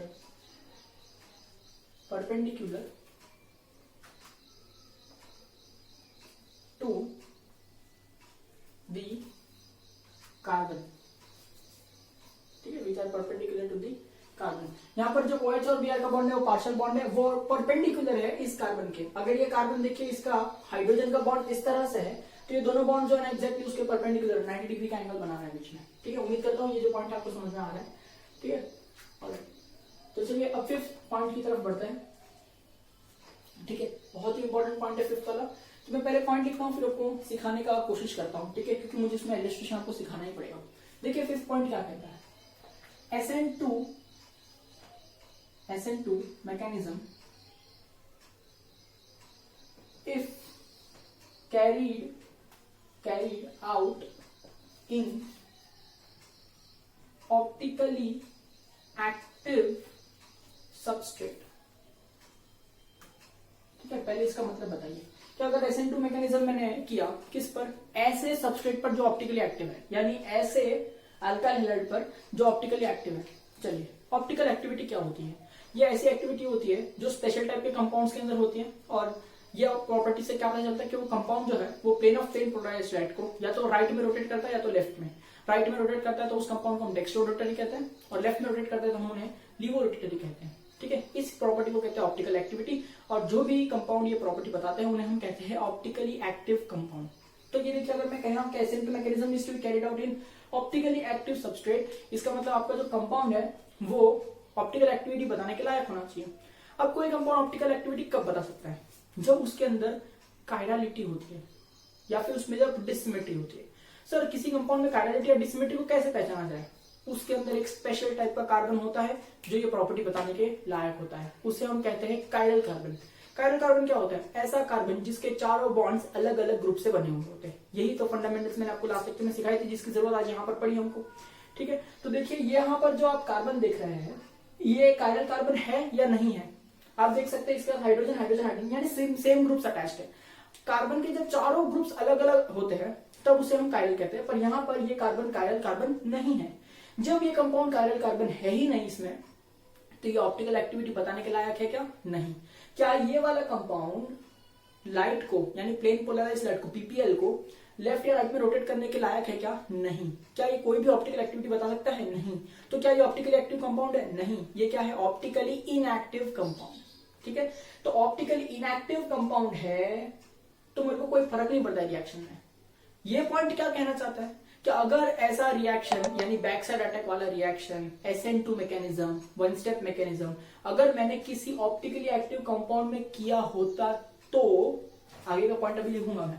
ठीक है, SN2 mechanism is carried out in optically active substrate, then product will have opposite optical rotation, will have opposite optical rotation। इसका मतलब क्या? अगर ये compound optically active होता, अगर इसमें कायरल कार्बन होता, और मान लेते हैं कि डेक्स्ट्रो रोटेटरी होता, क्या होता बेटा? डेक्स्ट्रो रोटेटरी होता, तो रिएक्शन होने के बाद, reaction happens bye SN2 mechanism होने के बाद आपको जो कंपाउंड मिलेगा वो लीवो रोटेटरी बनेगा। समझ में आई? मतलब यहां पर जो कंपाउंड ऑप्टिकली एक्टिव है तो ये प्रोडक्ट भी ऑप्टिकली एक्टिव ही बनेगा। बस फर्क ये होगा कि अगर डेक्स्ट्रो रोटेटरी लिया तो लीवो रोटेटरी बनेगा, लीवो रोटेटरी लिया तो डेक्स्ट्रो रोटेटरी बनेगा। अब ऐसा क्यों हो रहा है? अरे आप ही देखो ना, यहाँ पर जो छतरी था वो उल्टा हो रहा है कि नहीं? कॉन्फ़िगरेशन पलट रहा है बेटा। यहाँ पर कॉन्फ़िगरेशन देखो ऐसा था, अब यहाँ पर ऐसा हो गया कि नहीं इस प्रोडक्ट के अंदर, यानी कॉन्फ़िगरेशन बदल रहा है। तो अगर मैं इसी का ऑल्टरनेटिव स्टेटमेंट लिखता हूं तो कैसे लिखूंगा? देखो, और ये जो फिफ्थ सेलेंट फीचर इसका ऑल्टरनेटिव स्टेटमेंट लिखता हूं कि,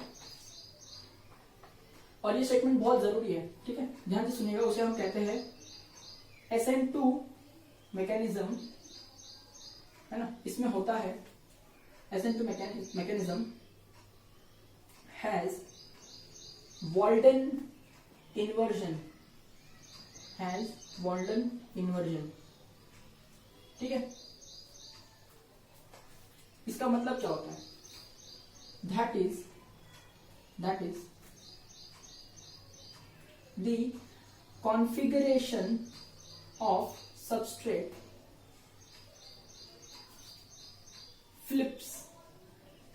flips like umbrella। सर ऐसा थोड़ी लिख सकते हैं एग्जाम में, अब टेक्स्ट बुक में दिया है ऐसा लिखने का, फ्लिप्स लाइक अम्ब्रेला, छतरी के जैसा उल्टा हो जाएगा, ठीक है। The configuration of the substrate flips like umbrella, ठीक है, to give its non superimposable, या फिर मैं ऐसा लिखूं, या टू गिव इट्स एनेंशियोमर। तो ये क्या है, स्टेटमेंट थोड़ा छोटा रहेगा, टू गिव इट्स एनेंशियोमर। पर ये आपको कब मिलेगा? जब आपका कंपाउंड ऑप्टिकली एक्टिव हो। जैसे इस रिएक्शन के अंदर डेक्स्ट्रो लिवो रिवो डेक्स्ट्रो का कोई मतलब ही नहीं है, क्योंकि ये कंपाउंड ऐसी कोई प्रॉपर्टी बताता ही नहीं, क्योंकि इसके अंदर कायरल कार्बन है ही नहीं। ये तो इमेजिनरी बात हुई कि अगर कायरल कार्बन लिया होता यहाँ पर, अगर ये कंपाउंड ऑप्टिकली एक्टिव होता तो जो भी वो होता डेक्स्ट्रो या लिवो उसका उल्टा होता था यहाँ पर, ठीक है, क्योंकि कॉन्फ़िगरेशन चेंज हो रहा है। और इसी को बेटा हम कहते हैं वॉल्टन इन्वर्जन, ठीक है, ध्यान रखिए, इसी को हम क्या कहते हैं बेटा, वॉल्टन इन्वर्जन। ये SN2 mechanism has Walden inversion, that is the configuration of the substrate flips like umbrella to give its enantiomer, ठीक है। उम्मीद करता हूँ कि ये जो पॉइंट है आपको समझ में आ रहा है। तो यहाँ पर मैंने सारे ही सेलिएंट फीचर्स जो है डिस्कस कर लिए हैं, और यहाँ तक अपने को लिखना होगा अगर आपको पूछा राइट और नोट ऑन SN2 मैकेनिज्म। तो I hope everything is clear, ठीक है। नाउ आई विल टीच ये वाला जो 5th पॉइंट है, इसका इलुस्ट्रेशन। सर टेक्स्ट बुक में दिया है क्या? नहीं, तो हमको पढ़ना जरूरी है क्या? समझाने के लिए बता रहा हूँ, वरना ये कंसेप्ट सब कच्चे रह जाएंगे, ठीक है। तो ध्यान से देखते हैं इसका इलुस्ट्रेशन। क्या ये एग्जाम में आने वाला है? नहीं। कोई पूछने वाला है? नहीं। फिर भी हम देख रहे हैं कि ये कैसे हो रहा है, ठीक है। तो चलिए शुरू करते हैं उस इलुस्ट्रेशन से। चलिए, एक ऑप्टिकल एक्टिव कंपाउंड बताइए, जैसे मैंने दिखाया था आपको 2-क्लोरोब्यूटेन। तो चलिए 2-क्लोरोब्यूटेन अगर मैं लिखता हूं तो देखिए कुछ इस तरह से दिखाई देता है, 2-क्लोरोब्यूटेन। अब आप देखिए ध्यान से, ये वाला जो कार्बन है ना, वो एक कायरल कार्बन है, ठीक है। तो उसको एस्किस से बताना चाहिए कि ये 2-क्लोरोब्यूटेन जो है वो ऑप्टिकली एक्टिव कंपाउंड है, ठीक है। इसमें से एक कंपाउंड ऐसा दिखाई देगा जो डेक्स्ट्रोरोटेटरी होता है, और एक कॉन्फ़िगरेशन ऐसा होगा जो लिबोरोटेटरी होता है। तो मैं कोई भी एक कॉन्फ़िगरेशन से स्टार्ट करता हूं। समझ लीजिए कि मैं डेक्स्ट्रोरोटेटरी कॉन्फ़िगरेशन लेता हूं।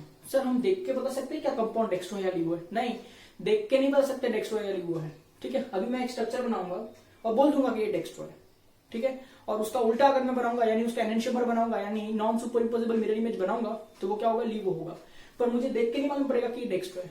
तो मालूम कैसे पड़ता है कि डेक्स्ट्रो है? एक मशीन में डालना पड़ता है, जिसके अंदर पता चलता है कि प्लेन पोलराइज्ड लाइट को वो किधर घुमा रहा है।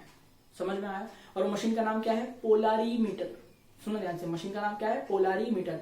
उसके अंदर पूरा वो लाइट अच्छे से बन के आता है, प्लेन पोलराइज्ड लाइट, फिर वो कंपाउंड में जाता है, फिर वो रोटेशन किधर हो रहा है वो पता चलता है, और फिर हम डिसाइड करते हैं कि वो कंपाउंड क्या है, डेक्स्ट्रो है या लिबो है। आपको देखकर कभी भी मालूम नहीं पड़ता है कि डेक्स्ट्रो है या लिबो है, याद रखिएगा, ठीक है। चलिए, तो इसका मैं एक स्ट्रक्चर बनाता हूं, ठीक है। पहले मैं रिएक्शन बताता हूं कि भाई इसके अंदर मैंने क्या डाल दिया, भाई OH माइनस डाल दिया एक्वियस मीडियम में। तो रिएक्शन क्या हो गया? न्यूक्लियोफिलिक सब्स्टिट्यूशन, यानी Cl हट जाएगा, उसके जगह क्या आ जाएगा? OH। तो यहां से कुछ इस तरह से बनना चाहिए, और यहां से Cl निकल जाएगा, सही है ना। ये तो बहुत आसान सा रिएक्शन, हम जानते हैं ये भी क्या है, कायरल कार्बन। तो ये भी ऑप्टिकल एक्टिविटी बताने के लायक हुआ। तो 5th पॉइंट अपने को ये कह रहा था कि अगर ये ऑप्टिकल एक्टिविटी बताने के लायक है, और अगर आप SN2 मैकेनिज्म कर रहे हैं, तो ये डेक्स्ट्रो है तो ये लिबो बनेगा, ये लिबो है तो ये डेक्स्ट्रो बनेगा, ठीक है। उम्मीद करता हूं ये पॉइंट आपको समझ में आ रहा है, ठीक है। तो यहां से Cl माइनस निकल गया, OH आ गया। तो चलिए इसका रिएक्शन देखते हैं कि कैसे ऐसा हो रहा है। तो चलिए अगर मैं इसको लिखता हूं, तो देखिए इसको लिखने का तरीका क्या है। ये जो कार्बन है जो चेंज अंडरगो कर रहा है उसको ऐसे लिखूंगा, और इसका फ्लाइंग वेज फॉर्मूला बना रहा हूं। तो देखिए हाइड्रोजन में बता रहा हूं ऊपर की तरफ, ठीक है। यहाँ की तरफ मैं बता रहा हूं क्लोरीन, सही है। चलो अब एक ग्रुप जो है ना, वो मैं ऐसा बता रहा हूं इसका कि ये भाई मान लेते हैं कि मिथाइल ग्रुप है, और ये वाला ग्रुप जो है वो इथाइल ग्रुप है ना। देखिए ना, ये इथाइल ग्रुप है कि नहीं। तो इसको मैं ऐसा लिख रहा हूं कि ये भाई इथाइल ग्रुप है, ठीक है। तो चलिए आपने इसकी तरफ क्या डाला? OH माइनस डाल दिया, ठीक है। अब OH माइनस कुछ ऐसा दिखाई देता है कि नहीं, ठीक है। तो मुझे बताइए OH minus front side attack करेगा या बैक साइड अटैक करेगा? यहाँ पर कभी भी फ्रंट साइड अटैक हो ही नहीं सकता, क्योंकि क्लोरीन है वो डेल्टा नेगेटिव है, यहाँ पर स्टीयरिक रिपल्शन और इलेक्ट्रोस्टैटिक रिपल्शन होने के चांसेस है, इसलिए उसको अवॉइड करने के लिए ये जो इनकमिंग न्यूक्लियोफाइल है it is going to attack from back side, ठीक है। तो here bond formation and bond breaking will take place simultaneously one step only. If it takes in one step, इसका मतलब रिएक्शन इस पर भी डिपेंड करेगा, इस पर भी डिपेंड करेगा। मतलब क्या आने वाला है, इसका जो रेट आने वाला है वो क्या होगा कि कॉन्सेंट्रेशन ऑफ दिस मॉलिक्यूल यानी 2-chlorobutain, ठीक है, and concentration of OH minus, इस तरह से। हाँ, तो रिएक्शन कंप्लीट करते क्या होगा, देखिए कि ये जो कार्बन है उसका हाइड्रोजन, ठीक है, इसका इथाइल ग्रुप, ठीक है, और इसका मिथाइल ग्रुप अभी के लिए एक ही प्लेन में आ जाएंगे, ठीक है, क्योंकि इन सबके बीच में एंगल हो जाएगा 120 डिग्री, ठीक है। यहां से क्लोरीन का बॉन्ड ब्रेक हो रहा है और यहां से OH का बॉन्ड फॉर्म हो रहा है, ये दोनों पार्शियल कोवेलेंट बॉन्ड है, और यहां पर एक आपके पास में बन रहा है ट्रांजिशन स्टेट, ठीक है, जहां पर ये तीनों के बीच में बॉन्ड एंगल है 120 डिग्री। ये OH और Cl जो है वो परपेंडिकुलर है कार्बन को, ठीक है। यहाँ पर Cl पे -½ चार्ज है, OH पे भी -½ चार्ज है, तो यहाँ पर नेगेटिव चार्ज डिफ्यूज हो रहा है, ठीक है। उम्मीद करता हूँ ये पॉइंट समझ में आ रहा है। मैं सारे सीलिंग फीचर से डिस्कस कर रहा हूँ, देखिए आप इमेजिन कर सकते हो, ठीक है। अब इसके बाद में क्या हो जाएगा कि OH पूरी तरह से बन जाएगा, Cl हट जाएगा। तो देखिए कि Cl हट गया तो मान लेते लिख देते Cl माइनस यहाँ से निकल गया। अब जो कार्बन है इसका H यहाँ पर होगा, OH का बॉन्ड इस तरफ बना ना, तो यहाँ पर देखिए अम्ब्रेला जो ऐसा था, है ना, इस तरह से ना, अब वो फ्लिप हो जाएगा कि नहीं। तो देखिए अगर ये ऐसा मॉलिक्यूल है तो अब ऐसा मॉलिक्यूल बन जाएगा, इसका मतलब क्या हो जाएगा, कुछ इस तरह से बन रहा होगा, देखिए, ठीक है। लेट मी राइट, ये डार्क वाला बॉन्ड CH3 ऐसा हो जाएगा और ये डैश डैश वाला जो है ना वो इथाइल कुछ इस तरह से बन रहा है। तो आप जो है ना दोनों ही स्ट्रक्चर को देख ही सकते हैं, ठीक है। एक दूसरे के non super imposable mirror image जैसा दिख रहा है, एक दूसरे के non super imposable mirror image जैसा दिख रहा है, यानी एक दूसरे का एनेंशियोमर हो रहा है कि नहीं, एक दूसरे का क्या हो रहा है बेटा, एनेंशियोमर हो रहा है। तो अगर ये डेक्स्ट्रो रोटेटरी मान के चलता तो यहाँ आपको लिवो रोटेटरी मिलता, क्योंकि दोनों एक दूसरे की क्या है, एनेंशियोमर्स। और हम जानते हैं एनेंशियोमर्स ऐसी स्पीसीज होती है जिनकी सारी प्रॉपर्टीज सेम होती है। इनफैक्ट IUPAC ने हम लोग यहाँ पर तो अलग है क्योंकि क्लोरो है और यहाँ पर अल्कोहल बन रहा है, तो यहाँ पर IUPAC ने अलग हुआ, बट इनकी ऑलमोस्ट जो एनेंशियोमर्स की प्रॉपर्टी क्या होती है कि सारे फंडे जो उसके अंदर सेम होते हैं, सिर्फ ऑप्टिकल रोटेशन ऑपोजिट होता है, ठीक है। तो ये डेक्स्ट्रो है तो ये लिवो बनेगा, और ये लिवो होता तो ये डेक्स्ट्रो बनता। इसका मतलब क्या, यहाँ पर होने वाला है वॉल्डन इन्वर्जन। फिर से सुनिए क्या होने वाला है यहाँ पर, वॉल्डन इन्वर्जन।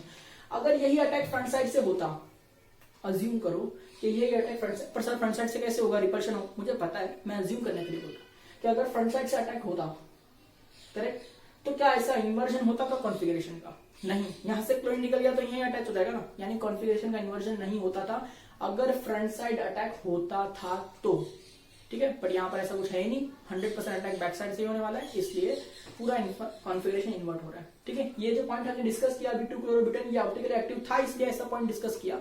नहीं होता है तो सिर्फ बोल देने का कि लिया होता ऑप्टिकल एक्टिविटी वाला कंपाउंड तो ऑप्टिकल एक्टिव ही कंपाउंड मिलता है, बस कॉन्फ़िगरेशन उल्टा जाता है, जैसे मैंने 5th पॉइंट लिखा था उस तरह से। अगर वो इलुस्ट्रेट करने बोले तो मुझे नहीं लगता ऐसा बोलेंगे, क्योंकि वो बहुत ही ज्यादा हाई लेवल का हो जाता है फिर क्वेश्चन। अगर बोलेंगे तो मैंने तो आपको करा ही दिया, आप लिख ही सकते हैं, ठीक है। तो उम्मीद करता हूं कि यहाँ पर आपको पूरी तरह से SN2 मैकेनिज्म समझ में आ रहा है।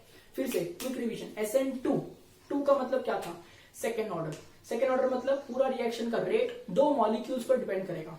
कौन से दो मॉलिक्यूल्स, दोनों ही रिएक्टेंट मॉलिक्यूल्स, अल्काइल हैलाइड और आने वाला न्यूक्लियोफाइल यानी OH माइनस, ठीक है। उम्मीद करता हूं ये पॉइंट समझ में आ रहा है, ठीक है। नेक्स्ट, कितने स्टेप का रिएक्शन है, SN2 के अंदर bond breaking and bond forming simultaneously हो रहा है। Bond breaking and bond forming simultaneously हो रहा है, इसका मतलब this is a one step reaction, ठीक है। और ये वन स्टेप है तभी तो दोनों मॉलिक्यूल पे डिपेंड कर रहा है कि नहीं, अलग अलग होता तो एक ही पे डिपेंड करता, वन स्टेप है इसलिए दोनों पे डिपेंड कर रहा है, इसलिए SN2 है। तो अगर SN2 है तो वन स्टेप रिएक्शन है। नेक्स्ट क्वेश्चन, इसमें कितने ट्रांजिशन स्टेट है, तो आप जानते हैं जितने ही स्टेप्स होते हैं उतने ही ट्रांजिशन स्टेट होते हैं। अगर इसमें एक स्टेप है तो इसमें एक ट्रांजिशन स्टेट होगा, जो आप देख सकते हैं यहाँ पर मैंने बनाया TS, सही बात है। चलिए मुझे बताइए इसमें कितने इंटरमीडिएट है, आप कहेंगे इसमें 0 इंटरमीडिएट है, एक भी इसमें इंटरमीडिएट नहीं है, ठीक है। उम्मीद करता हूँ ये पॉइंट आपको समझ में आ रहा है। तो अब मैं आपको एक ग्राफ बताने की कोशिश करता हूँ कि रिएक्शन मैकेनिज्म में ग्राफ कैसा हो रहा है, ठीक है। अब जो ग्राफ है ना उसे हम कहते हैं एनर्जी प्रोफाइल, उसे हम क्या कहते हैं बेटा, एनर्जी प्रोफाइल। तो इससे मालूम पड़ता है कि रिएक्शन के दौरान मॉलिक्यूल के एनर्जी के अंदर क्या चेंजेस आ रहे होते हैं, ठीक है। तो देखिए ये एनर्जी प्रोफाइल कोई पूछता तो नहीं है पर इससे आइडिया मिलता है रिएक्शन का। तो देखिए अगर मैं X axis Y axis draw करता हूँ तो एक्स एक्सिस पे मैं क्या ले रहा हूँ, ठीक है, और वाई एक्सिस पे मैं क्या ले रहा हूँ, इस पे ध्यान देंगे। ठीक है। वाई एक्सिस पे मैं ले रहा हूं एनर्जी, ठीक है, और एक्स एक्सिस पर मैं ले रहा हूं मॉलिक्यूल्स, ठीक है। तो देखिए स्टार्टिंग में क्या होता है, आपके पास में जो अल्काइल हैलाइड था, ठीक है, उसकी एनर्जी थी, मान लेते हैं इनिशियल एनर्जी इतनी, क्योंकि मॉलिक्यूल के पास खुद की अपनी एनर्जी होती है। तो ये प्रोडक्ट सॉरी रिएक्टेंट की एनर्जी था आर, ठीक है, ऑलराइट, ठीक है। अब आपने इसके अंदर क्या डाला, OH माइनस डाला, ठीक। तो OH माइनस ने यहाँ बैक साइड अटैक किया और यही टाइम पर ये बॉन्ड ब्रेक हो रहा था, यानी साइमल्टेनियस बॉन्ड ब्रेकिंग होगा। यहाँ पर बनेगा एक ट्रांजिशन स्टेट, ठीक है। यहाँ पर एनर्जी सबसे ज्यादा होगी क्योंकि यहाँ पर मॉलिक्यूल सबसे ज्यादा अनस्टेबल होगा, क्योंकि उसके पास 5 बॉन्ड बन रहे हैं जिसमें से एक बॉन्ड ब्रेक हो रहा है, एक बॉन्ड फॉर्म हो रहा है। तो यहाँ पर जो मॉलिक्यूल है उसकी एनर्जी जो है वो फटाक से ऐसी राइज हो जाएगी ऊपर, ठीक है। तो ये वाला जो है मैक्सिमम एनर्जी स्टेट, इसे हम कहते हैं ट्रांजिशन स्टेट, ठीक है, इसे हम कहते हैं transition state, because this is the state where change is taking place, wherever the change is taking place the energy is at maximum level, do remember it, ठीक। अभी क्या होगा, जैसे ही यहाँ पर ये ROH कंपाउंड बन गया और X निकल गया, मतलब ये स्टेबल कंपाउंड हो गया। अगर कंपाउंड स्टेबल है तो उसकी एनर्जी ड्रॉप हो जाएगी, ठीक है, इस तरह से उसकी एनर्जी जो है वो ड्रॉप हो जाएगी, पर इसकी एनर्जी कभी अल्काइल हैलाइड से नीचे आने वाली नहीं है, ठीक है, याद रखिए। तो इस तरह से एनर्जी ड्रॉप हो गई। तो आप क्या देख सकते हैं कि यहां पर अगर मैं देखिए ये एनर्जी की बात करता हूं तो इसे क्या कहेंगे, एनर्जी ऑफ रिएक्टेंट ER, सही है। अगर मैं यहां से लेकर के ये टॉप मोस्ट एनर्जी की बात करता हूं तो इसे कहेंगे EA। EA का मतलब होता है एक्टिवेटिंग एनर्जी, ठीक है, या फिर कहेंगे एक्टिवेशन एनर्जी, ठीक है। यानी जब तक एनर्जी प्रोवाइड नहीं करोगे तब तक ट्रांजिशन स्टेट नहीं बनेगा, तब तक रिएक्शन होगा ही नहीं। मतलब this is the minimum amount of energy required for the reaction to proceed further, that is activation energy, ठीक है। और यहां पर मैं बोलता हूं कि यहां मेरा प्रोडक्ट बन रहा है, तो देखिए ये एनर्जी को अगर आप देखें तो ये मैं क्या कहूंगा, this is energy of product, ठीक है। तो उम्मीद करता हूं ये जो ट्रांजिशन स्टेट है इसमें एक बम्प आ रहा है, एक कर्व आ रहा है, ये आप देख सकते हैं, ठीक है। तो अगर आपको कोई पूछे कि during SN2 reaction how many transition state are there, you can see the graph has only one bump, therefore it has only one transition state, like that you can say. उम्मीद करता हूं ये पॉइंट आपको समझ में आ रहा है, ठीक है। तो चलिए आप सारी चीजें जो है अच्छे से समझ चुके हैं, आपके नोट्स में लिख रहे होंगे, ऐसे नहीं होंगे, मानता हूं, ठीक है। और लिखना ही चाहिए क्योंकि ये सारी चीजें बिना लिखे तो आती नहीं है। तो एक काम कर लीजिए, अब वीडियो को आप कर लीजिए थोड़ा सा पॉज, ठीक है, और बहुत अच्छे से जो लिखा है आपने उसको लर्न करिए, या नहीं लिखा है तो सोचिए, वीडियो फिर से देखिए अब तक का और अच्छे से लिखिए बुक के अंदर, तो ही कुछ मजा आएगा। और अगर मन हो तो टेक्स्ट बुक खोल लो, उसमें SN2 मैकेनिज्म लिख कर दिया हुआ है, उसे पढ़ लो, ठीक है। मैंने बहुत ज्यादा डिटेल में किया है, टेक्स्ट बुक में फटाफट इंग्लिश में लिखा करके फटाक से एक पेज में पूरा मैकेनिज्म कंप्लीट कर दिया है, ठीक है। आप चाहे तो पढ़ सकते हैं, अच्छी इंग्लिश में लिखा हुआ है और कुछ नहीं, ठीक है। तो उम्मीद करता हूं कि अभी तक रिवाइज करेंगे, थोड़ा सा होल्ड कीजिए, पॉज कीजिए, ठीक है। और अब हम आगे बढ़ते हैं SN1 मैकेनिज्म के साथ। तो चलिए शुरू करते हैं अब अगले mechanism, that is SN1 mechanism से। तो ध्यान से सुनिए SN1 मैकेनिज्म में कैसे लिखेंगे। इसमें मुझे समझाने में ज्यादा टाइम नहीं लगेगा क्योंकि आप देख ही चुके हैं किस तरह से होने वाला है रिएक्शन, ठीक है। ध्यान से सुनिए, अगर मैं कहता हूं SN1, ठीक है, तो ये 1 का मतलब क्या होता है, उसका ऑर्डर होता है। तो अगर मैं इसको पढ़ूं तो इसे मुझे पढ़ना चाहिए फर्स्ट ऑर्डर, ठीक है, न्यूक्लियोफिलिक सब्स्टिट्यूशन रिएक्शन। कैसे पढ़ना चाहिए इसको, first order nucleophilic substitution reaction. और आगे क्या लिखना चाहिए, आपको लिखना चाहिए कंसीडर, कि कौन सा रिएक्शन इस बार कंसीडर करेंगे इसको समझने के लिए। तो ध्यान से देखिए, मैं यहाँ पर क्या ले रहा हूं, मैं ऐसा कुछ कंपाउंड ले रहा हूं, ठीक है, देख सकते हैं आप ध्यान से, ठीक है। कौन सा ग्रुप हो गया, ये टर्ट ब्यूटाइल ग्रुप हो गया। और यहाँ पर मैं लेने वाला हूं ब्रोमीन, तो इसका नाम क्या हो जाएगा, टर्ट ब्यूटाइल ब्रोमाइड, सही है। अब IUPAC लिख सकते हैं 2 ब्रोमो 2 मिथाइल प्रोपेन, ठीक है। चलिए अब इसके तरफ मैं क्या करने वाला हूँ, इसकी तरफ ऐड करने वाला हूँ OH माइनस, यानी NaOH, KOH, ठीक है, या फिर AgOH, सभी के सभी एक्वियस मीडियम में। मीडियम एक्वियस होना जरूरी है, आपको पता है, क्योंकि अगर मीडियम अल्कोहलिक हो गया तो सब्स्टिट्यूशन नहीं होगा, एलिमिनेशन होगा। एक्वस होगा तो ही सब्स्टिट्यूशन रिएक्शन होता है, ठीक है। अब Br हट जाएगा, उसकी जगह क्या आ जाएगा, OH। तो देखिए CH3, ऊपर क्या आएगा CH3, इधर भी आएगा CH3, बस Br हट गया, उसकी जगह आ गया OH, ठीक है। और यहां से क्या निकल जाएगा, Br माइनस। तो आप देख सकते हैं ना, इसके अंदर मुझे लिखने की जरूरत नहीं है कि अटैकिंग रेजेंट OH माइनस, आपको पता है। लिविंग ग्रुप को हमें Br माइनस या फिर आउटगोइंग न्यूक्लियोफाइल ऐसा भी कह सकते हैं, ठीक है। तो ये रिएक्शन है, इसको कंसीडर करा हमने, इसका नाम लिख देंगे, ये हो जाएगा टर्ट ब्यूटाइल अल्कोहल, या फिर आप IUPAC में लिख सकते हैं 2 मिथाइल प्रोपेन टोल, ठीक है। तो चलिए इसका मैकेनिज्म हम देख रहे हैं, ठीक है। और हम बोल रहे हैं कि ये SN1 से जा रहा है। तो अगर मैं बोल रहा हूं बेटा कि ये SN1 मैकेनिज्म से जा रहा है, इसका मतलब मुझे यहाँ पर लिखना चाहिए अगले पॉइंट में, that is kinetics of reaction. Kinetics of reaction में मैं बता रहा हूं कि SN1 फर्स्ट ऑर्डर यानी रिएक्शन पूरा का पूरा किस पर डिपेंड करेगा, सिर्फ एक ही मॉलिक्यूल पर डिपेंड करेगा, रिएक्टेंट के, यानी ये वाले मॉलिक्यूल पर भी डिपेंड करेगा, ठीक है, सिर्फ टर्ड ब्यूटाइल ब्रोमाइड पे। मैं बोल रहा हूं rate is directly proportional to this molecule का कॉन्सेंट्रेशन, तो इसका मतलब ऐसे लिखना चाहिए K times the concentration of tert butyl bromide, ठीक है। इस बार यहाँ पर OH माइनस के कॉन्सेंट्रेशन पर रिएक्शन डिपेंड नहीं करेगा, अगर डिपेंड करता तो दो मॉलिक्यूल पे डिपेंड हो जाता ना टोटल, तो SN2 मैकेनिज्म में चले जाता, पर हम पढ़ रहे हैं SN1 जिसके अंदर हमने ऐसा ऑब्जर्व किया कि सिर्फ इसका कॉन्सेंट्रेशन चेंज करने पे पूरे रेट पर फर्क पड़ रहा है, ना कि OH माइनस का। अब ऐसा क्यों है, चलो फाइंड आउट करते हैं। तो अभी मुझे इसमें देखना है कि कार्बन ब्रोमीन का बॉन्ड ब्रेक हो रहा है ना, और कार्बन OH का बॉन्ड फॉर्म हो रहा है। देखिए हमने 3 रूट डिस्कस किए थे कि पहले बॉन्ड फॉर्म हो जाए फिर बॉन्ड ब्रेक हो जाए, पर ऐसा पॉसिबल नहीं था फर्स्ट रूट में, क्योंकि उसमें वैलेंसी कितनी हो जाती है 5। दूसरा रूट हमने देखा था कि बॉन्ड बने और टूटे साइमल्टेनियसली हो, जो कि हमने प्रीवियस मैकेनिज्म में देख लिया, दैट इज SN2। तो अब एक ही रूट बाकी है जो हमको सीखना है, जिसमें SN1 आने वाला है, दैट इज कि पहले बॉन्ड ब्रेक हो जाए कार्बन हैलोजन का, ठीक है, और फिर कार्बन OH का बॉन्ड फॉर्म हो जाए।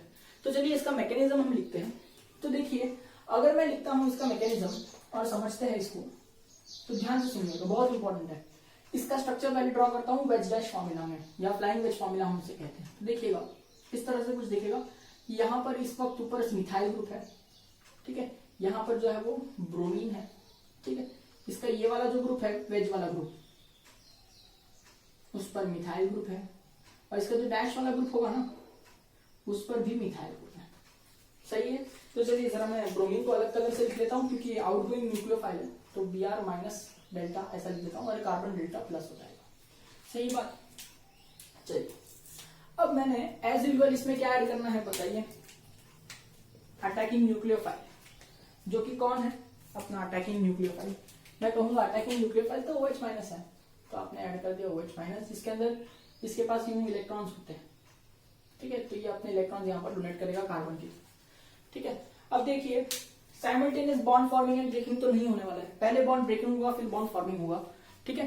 पहले कार्बन हैलोजन का बॉन्ड ब्रेक होता है, फिर कार्बन OH का बॉन्ड फॉर्म होता है। ये बातें मैंने आपसे डिस्कस की, पर ऐसा क्यों होता है इसका मैं आपको रीजन सिखाना चाहता हूँ। देखिए बहुत ध्यान से सुनिएगा। चलिए हम ऐसे ही नॉर्मली कंसीडर करते हैं कि अब यहाँ पर क्या हो रहा होगा। तो देखिए ये जो OH मॉलिक्यूल है ये जाएगा इस कार्बन पर अटैक करने के लिए, क्योंकि कार्बन पॉजिटिव है OH नेगेटिव है, ठीक है, और इस समय ये कार्बन और ब्रोमीन का बॉन्ड ब्रेक होगा, ठीक। अब ये जो OH है इसके पास दो रास्ते थे अटैक करने के लिए, सही है, या तो ये ऐसा फ्रंट साइड से जा सकता है, ठीक है, या तो ये ऐसा बैक साइड से जा सकता है, ठीक है। ये दोनों डिस्कस हमने किया था पहले ही मैकेनिज्म में। अब देखिए क्या कभी फ्रंट साइड अटैक हो सकता है, आप कहेंगे नहीं, क्योंकि OH उसका नेगेटिव क्लाउड है, Br उसका भी नेगेटिव क्लाउड है, तो आपस में स्टेरिक रिपल्शन हो जाएगा या तो इलेक्ट्रोस्टैटिक रिपल्शन हो जाएगा, जिसकी वजह से front side attack is not possible. I will bite it off, front side attack is not possible, front side attack is not possible. तो अब अटैक कहां से होगा, बैक साइड से। तो देखिए अगर बैक साइड अटैक हुआ तो bond forming and bond breaking दोनों साइमल्टेनियस हो जाएगा, यानी प्रीवियस मैकेनिज्म जैसा हो जाएगा, ठीक है। यानी ये जो मैकेनिज्म है एक्चुअली SN2 से जाना चाहिए था, पर रुकिए ऐसा होता नहीं है। क्यों नहीं होता है, चलिए मैं आपको जरा इलुस्ट्रेट करके बताता हूँ, ठीक है। चलिए इसे ड्रॉ करते हैं, यानी इसको मैं बताता हूँ ये दिखता कैसे है। देखिए इस तरह से कुछ दिख रहा है, ठीक है, ऑलराइट। इस बार क्या है, कार्बन है, ब्रोमीन है, यहां हाइड्रोजन हाइड्रोजन हाइड्रोजन नहीं है, यहाँ मिथाइल ग्रुप है, मिथाइल ग्रुप है, मिथाइल ग्रुप है। मिथाइल का एक कार्बन का खुद का इतना बड़ा क्लाउड है, और उसके बाद छोटे छोटे हाइड्रोजन के 3 क्लाउड है। मतलब ये जो स्ट्रक्चर है ना, यहाँ पर कार्बन है, इस तरफ एक हाइड्रोजन, इस तरफ एक हाइड्रोजन, इस तरफ एक हाइड्रोजन होगा। सेम वे इधर भी हाइड्रोजन हाइड्रोजन हाइड्रोजन हाइड्रोजन, मतलब ये जो ग्रुप है काफी बड़ा है, इतना बड़ा ग्रुप है, वो बड़ा बड़ा ग्रुप है, बड़ा बड़ा ग्रुप है। ये भी खुद बड़ा ही है, ऑब्वियसली ब्रोमीन है, ठीक है। अब यहाँ पर कौन आने वाला है, OH माइनस। फ्रंट साइड तो कभी अटैक करेगा नहीं, because it is facing repulsion, तो ये स्मार्ट बन गया, और स्मार्ट बन के वो गया बैक साइड अटैक करने। ये ऐसा आया बैक साइड अटैक करने के लिए, ठीक है। अब देख तू बैक साइड अटैक करेगा, लेकिन क्या होगा, पीछे से आके 1 सेकंड के लिए रुक। जैसे ही अटैक करने आएगा, देख पिछले स्टेप में क्या हुआ था, पीछे से अटैक करने आया था तभी 1 सेकंड रुका था, और ये छोटे छोटे हाइड्रोजन थे वहां पर, उन्होंने कहा था कि भाई हम हाइड्रोजन है, हाँ यहाँ पर अटैक मत कर। तो इसने क्या किया था, इसने इन सब पे हंसा था और कहा था तुम छोटे छोटे हाइड्रोजन हो और मैं इतना बड़ा काफी हूं अकेला, तो मैं तुमको भगा दूंगा, ठीक है। अब क्या होगा, ये जो OH माइनस यहाँ अटैक करने आया फिर से रुका, इस बार यहाँ पर हाइड्रोजन नहीं है, यहाँ पर देखो बड़े बड़े मिथाइल मिथाइल मिथाइल बड़े बड़े ग्रुप एकदम। तो ये OH है ना, ये थोड़ा सा डर गया, ये बोलता है इतना बड़ा बड़ा ग्रुप है, अभी मैं इधर अटैक कैसे करूं, क्योंकि देखना बेटा बड़ा अगर ग्रुप है तो इसका इलेक्ट्रॉन क्लाउड बड़ा होगा, इसका इलेक्ट्रॉन क्लाउड बड़ा होगा, इसका इलेक्ट्रॉन क्लाउड बड़ा होगा। इलेक्ट्रॉन क्लाउड यानी नेगेटिव चार्ज, और ये जो OH माइनस है वो खुद नेगेटिव है, यानी पहले से तो इधर से तो रिपल्शन मिल ही रहा था, पर अब वो पीछे गया ना, तो बड़े बड़े क्लाउड होने की वजह से, बड़े बड़े ग्रुप होने की वजह से वो अंदर पेनिट्रेट नहीं कर पाएगा, इस कार्बन तक पहुंच नहीं पाएगा। हाँ कोशिश करेगा, लेकिन इधर टच तो होना चाहिए बॉन्ड बनने के लिए, वो पहुंच नहीं पाएगा बिकॉज इधर क्लाउड्स बहुत बड़े बड़े हैं। तो इस बार क्या हो रहा है, ये बेचारा बैक साइड से भी अटैक नहीं कर पा रहा है बिकॉज बड़े बड़े ग्रुप्स प्रेजेंट है, ठीक है, उसको भगा देंगे, रिपल्शन करेंगे। तो अब ये बेचारा क्या करेगा, ये ना ही फ्रंट साइड अटैक कर पा रहा है, ना ही बैक साइड अटैक कर पा रहा है, ठीक है। तो इसका मतलब ये बेचारा कुछ कर ही नहीं सकता है। इसका मतलब क्या हो रहा है, रिएक्शन के अंदर OH माइनस डालो या मत डालो कोई फर्क ही नहीं पड़ रहा है, डाल के भी कुछ नहीं हो रहा है, ये आगे भी नहीं जा रहा है, ये कहीं से भी पीछे से भी अटैक नहीं, कुछ नहीं हो रहा है इसके अंदर। तो ये बेचारा मायूस हो गया, ये पड़े रहेगा मॉलिक्यूल, ये पड़े रहेगा। तो रिएक्शन तो चल रहा है, पूरे रिएक्शन के अंदर ये कुछ काम कर रहा है नहीं, कौन काम करेगा, अब ये काम करेगा, क्योंकि इसी को अगर OH बॉन्ड लाना है तो इसको काम करना पड़ेगा, ठीक है। क्योंकि देख बेटा ये तो अपना काम कर रहा है ना, लेकिन हो नहीं रहा है बेटा, यहां से भी नहीं अटैक हो रहा है, यहां से भी अटैक नहीं हो रहा है, अब ये मायूस होकर पड़े हैं। अब क्या होगा, देखिए आप याद करिए कि मैंने बताया था कि आप रिएक्शन को बॉइल करते हैं ना, ठीक है। अब OH इज नॉट वर्किंग, तो late me wipe it of, ठीक है। जब आप रिएक्शन को करते हैं हीट, तो क्या हो रहा है, ड्यू टू ये पार्शियल चार्ज सेपरेशन, यहाँ पॉजिटिव चार्ज या नेगेटिव चार्ज है, तो क्या हो जाएगा, ब्रोमीन जो है वो इसके इलेक्ट्रॉन आपकी तरफ खींच लेगा और चले जाएगा। क्या बन के चले जाएगा, ब्रोमीन विल गो यानी नेगेटिव साइन, Br दोनों इलेक्ट्रॉन खींच लेगा ना, ये दोनों ही इलेक्ट्रॉन है, ब्रोमीन खींच लेगा और Br माइनस बन के चले जाएगा, ठीक है। क्योंकि आप हीट कर रहे हैं तो बॉन्ड ब्रेक होना ही था ना, जैसे आप हीट करेंगे तो एनर्जी बिल्डअप होगा, एनर्जी बिल्डअप होगा, जैसे ही वो एनर्जी इस बॉन्ड के इक्वल हो गई, फटाक से ये बॉन्ड टूट जाएगा। चलो ये बॉन्ड टूट गया, तो आगे देखो क्या बन रहा है, C, ऊपर क्या है CH3, ठीक है। अब ये जो आगे पीछे था ना, वो आगे पीछे नहीं जाएगा ना, एक ही प्लेन में आ जाएगा, वो एक ही प्लेन में आ जाएगा। कैसे आ जाएगा सिखाता हूं, ठीक है। और कार्बन से इलेक्ट्रॉन चलेगा, यानी कार्बन पर चार्ज क्या है, पॉजिटिव, यानी ये क्या बन रहा है, टर्ट ब्यूटाइल कार्बोकैटायन, क्या बन रहा है, टर्ट ब्यूटाइल कार्बोकैटायन। अब ये तीनों एक ही प्लेन में कैसे आ गया, समझाता हूं, देखो, ठीक है। ऑलराइट, देखिए ध्यान से, ये कुछ इस तरह से था, करेक्ट, ये ब्रोमीन। अब ये अगर यहां से खुद ब खुद ब्रेक हो गया, OH तो गया ना, OH का कुछ काम नहीं, उसको जाने देते, यहां से ये हीट किया आपने, ये टूट गया, ठीक है। तो ये जो बॉन्ड आगे पीछे था ना, अब वो सीधा हो जाएगा, एक ही प्लेन में आ जाएगा, ठीक है। मतलब ये जो है ना पूरा बोर्ड पर ही है, ये तीनों ग्रुप बोर्ड पर है, कोई ग्रुप आगे है कोई ग्रुप पीछे, ऐसा नहीं है। तो this is a planar structure, carbocation is a, ध्यान से बोलिए क्या है ये, प्लेनार स्ट्रक्चर। आपको यकीन नहीं हो रहा है क्या प्लेनार स्ट्रक्चर है, अरे बाबा चलो यकीन कराता हूं, बस थोड़ा आपको साइंस सिखाता हूं। यहाँ पे भाई यहाँ देखिए कार्बन का हाइब्रिडेशन स्टेट क्या था, आप देख सकते हैं, तो आपको मिलेगा चारों सिंगल बॉन्ड, यानी हाइब्रिडेशन स्टेट क्या था, sp3। sp3 का शेप होता है टेट्राहेड्रल, जो कि यहाँ पर मैंने बताया, जो कि 3 डायमेंशनल शेप है। चलिए यहाँ पर बताइए कार्बन का स्टेट क्या हो गया after the breaking of carbon bromine bond, आप देख सकते हैं 3 बॉन्ड बन रहे हैं, यानी यहाँ पर कार्बोकैटायन का स्टेट हो जाएगा sp2। कार्बोकैटायन का हाइब्रिडेशन स्टेट क्या होता है, sp2। sp2 का शेप क्या होता है, ट्राइगोनल प्लेनार। तो जो 3 डायमेंशनल था वो प्लेनार हो गया कि नहीं, वही तो सिखा रहा हूं। तो देखिए ये जो है sp3 था, उससे ये बन गया sp2 हाइब्रिड, समझ में आ रही है बात, ठीक। अब क्या हो रहा है देखिए, ठीक है, ये टर्ट ब्यूटाइल कार्बोकैटायन है, ब्रोमीन तो चले गया ना, इस कार्बन पर अब क्या चार्ज है, पॉजिटिव, ठीक है। अब मेरी बात बहुत ध्यान से सुनिएगा, ठीक है। अब इस पर पूरा पॉजिटिव चार्ज है, ब्रोमीन भी इसके आसपास नहीं है, क्योंकि ब्रोमीन अपना इलेक्ट्रॉन लेके चले गए हैं। तो अब जो आपने OH माइनस फेंक दिया था, जो मॉलिक्यूल रिएक्शन में पड़ा हुआ था, जो कुछ काम नहीं कर रहा था, वो जाग जाएगा, उसको पता चलेगा अरे कार्बन फ्री हो गया, इसके पास अब कोई भी प्रॉब्लम नहीं है, क्योंकि इस पर पॉजिटिव चार्ज है और मैं पूरा का पूरा कौन नेगेटिव, OH माइनस देखिए पूरा का पूरा क्या है, नेगेटिव है। तो अब ये आएगा इस पर अटैक करने। अब दो पॉसिबिलिटी है, चूंकि ये स्ट्रक्चर है ना प्लेनार है, तो अटैक यहां से भी करेगा ना तो कंपाउंड बन सकता है, अटैक यहां से भी करेगा ना तो भी कंपाउंड बन सकता है।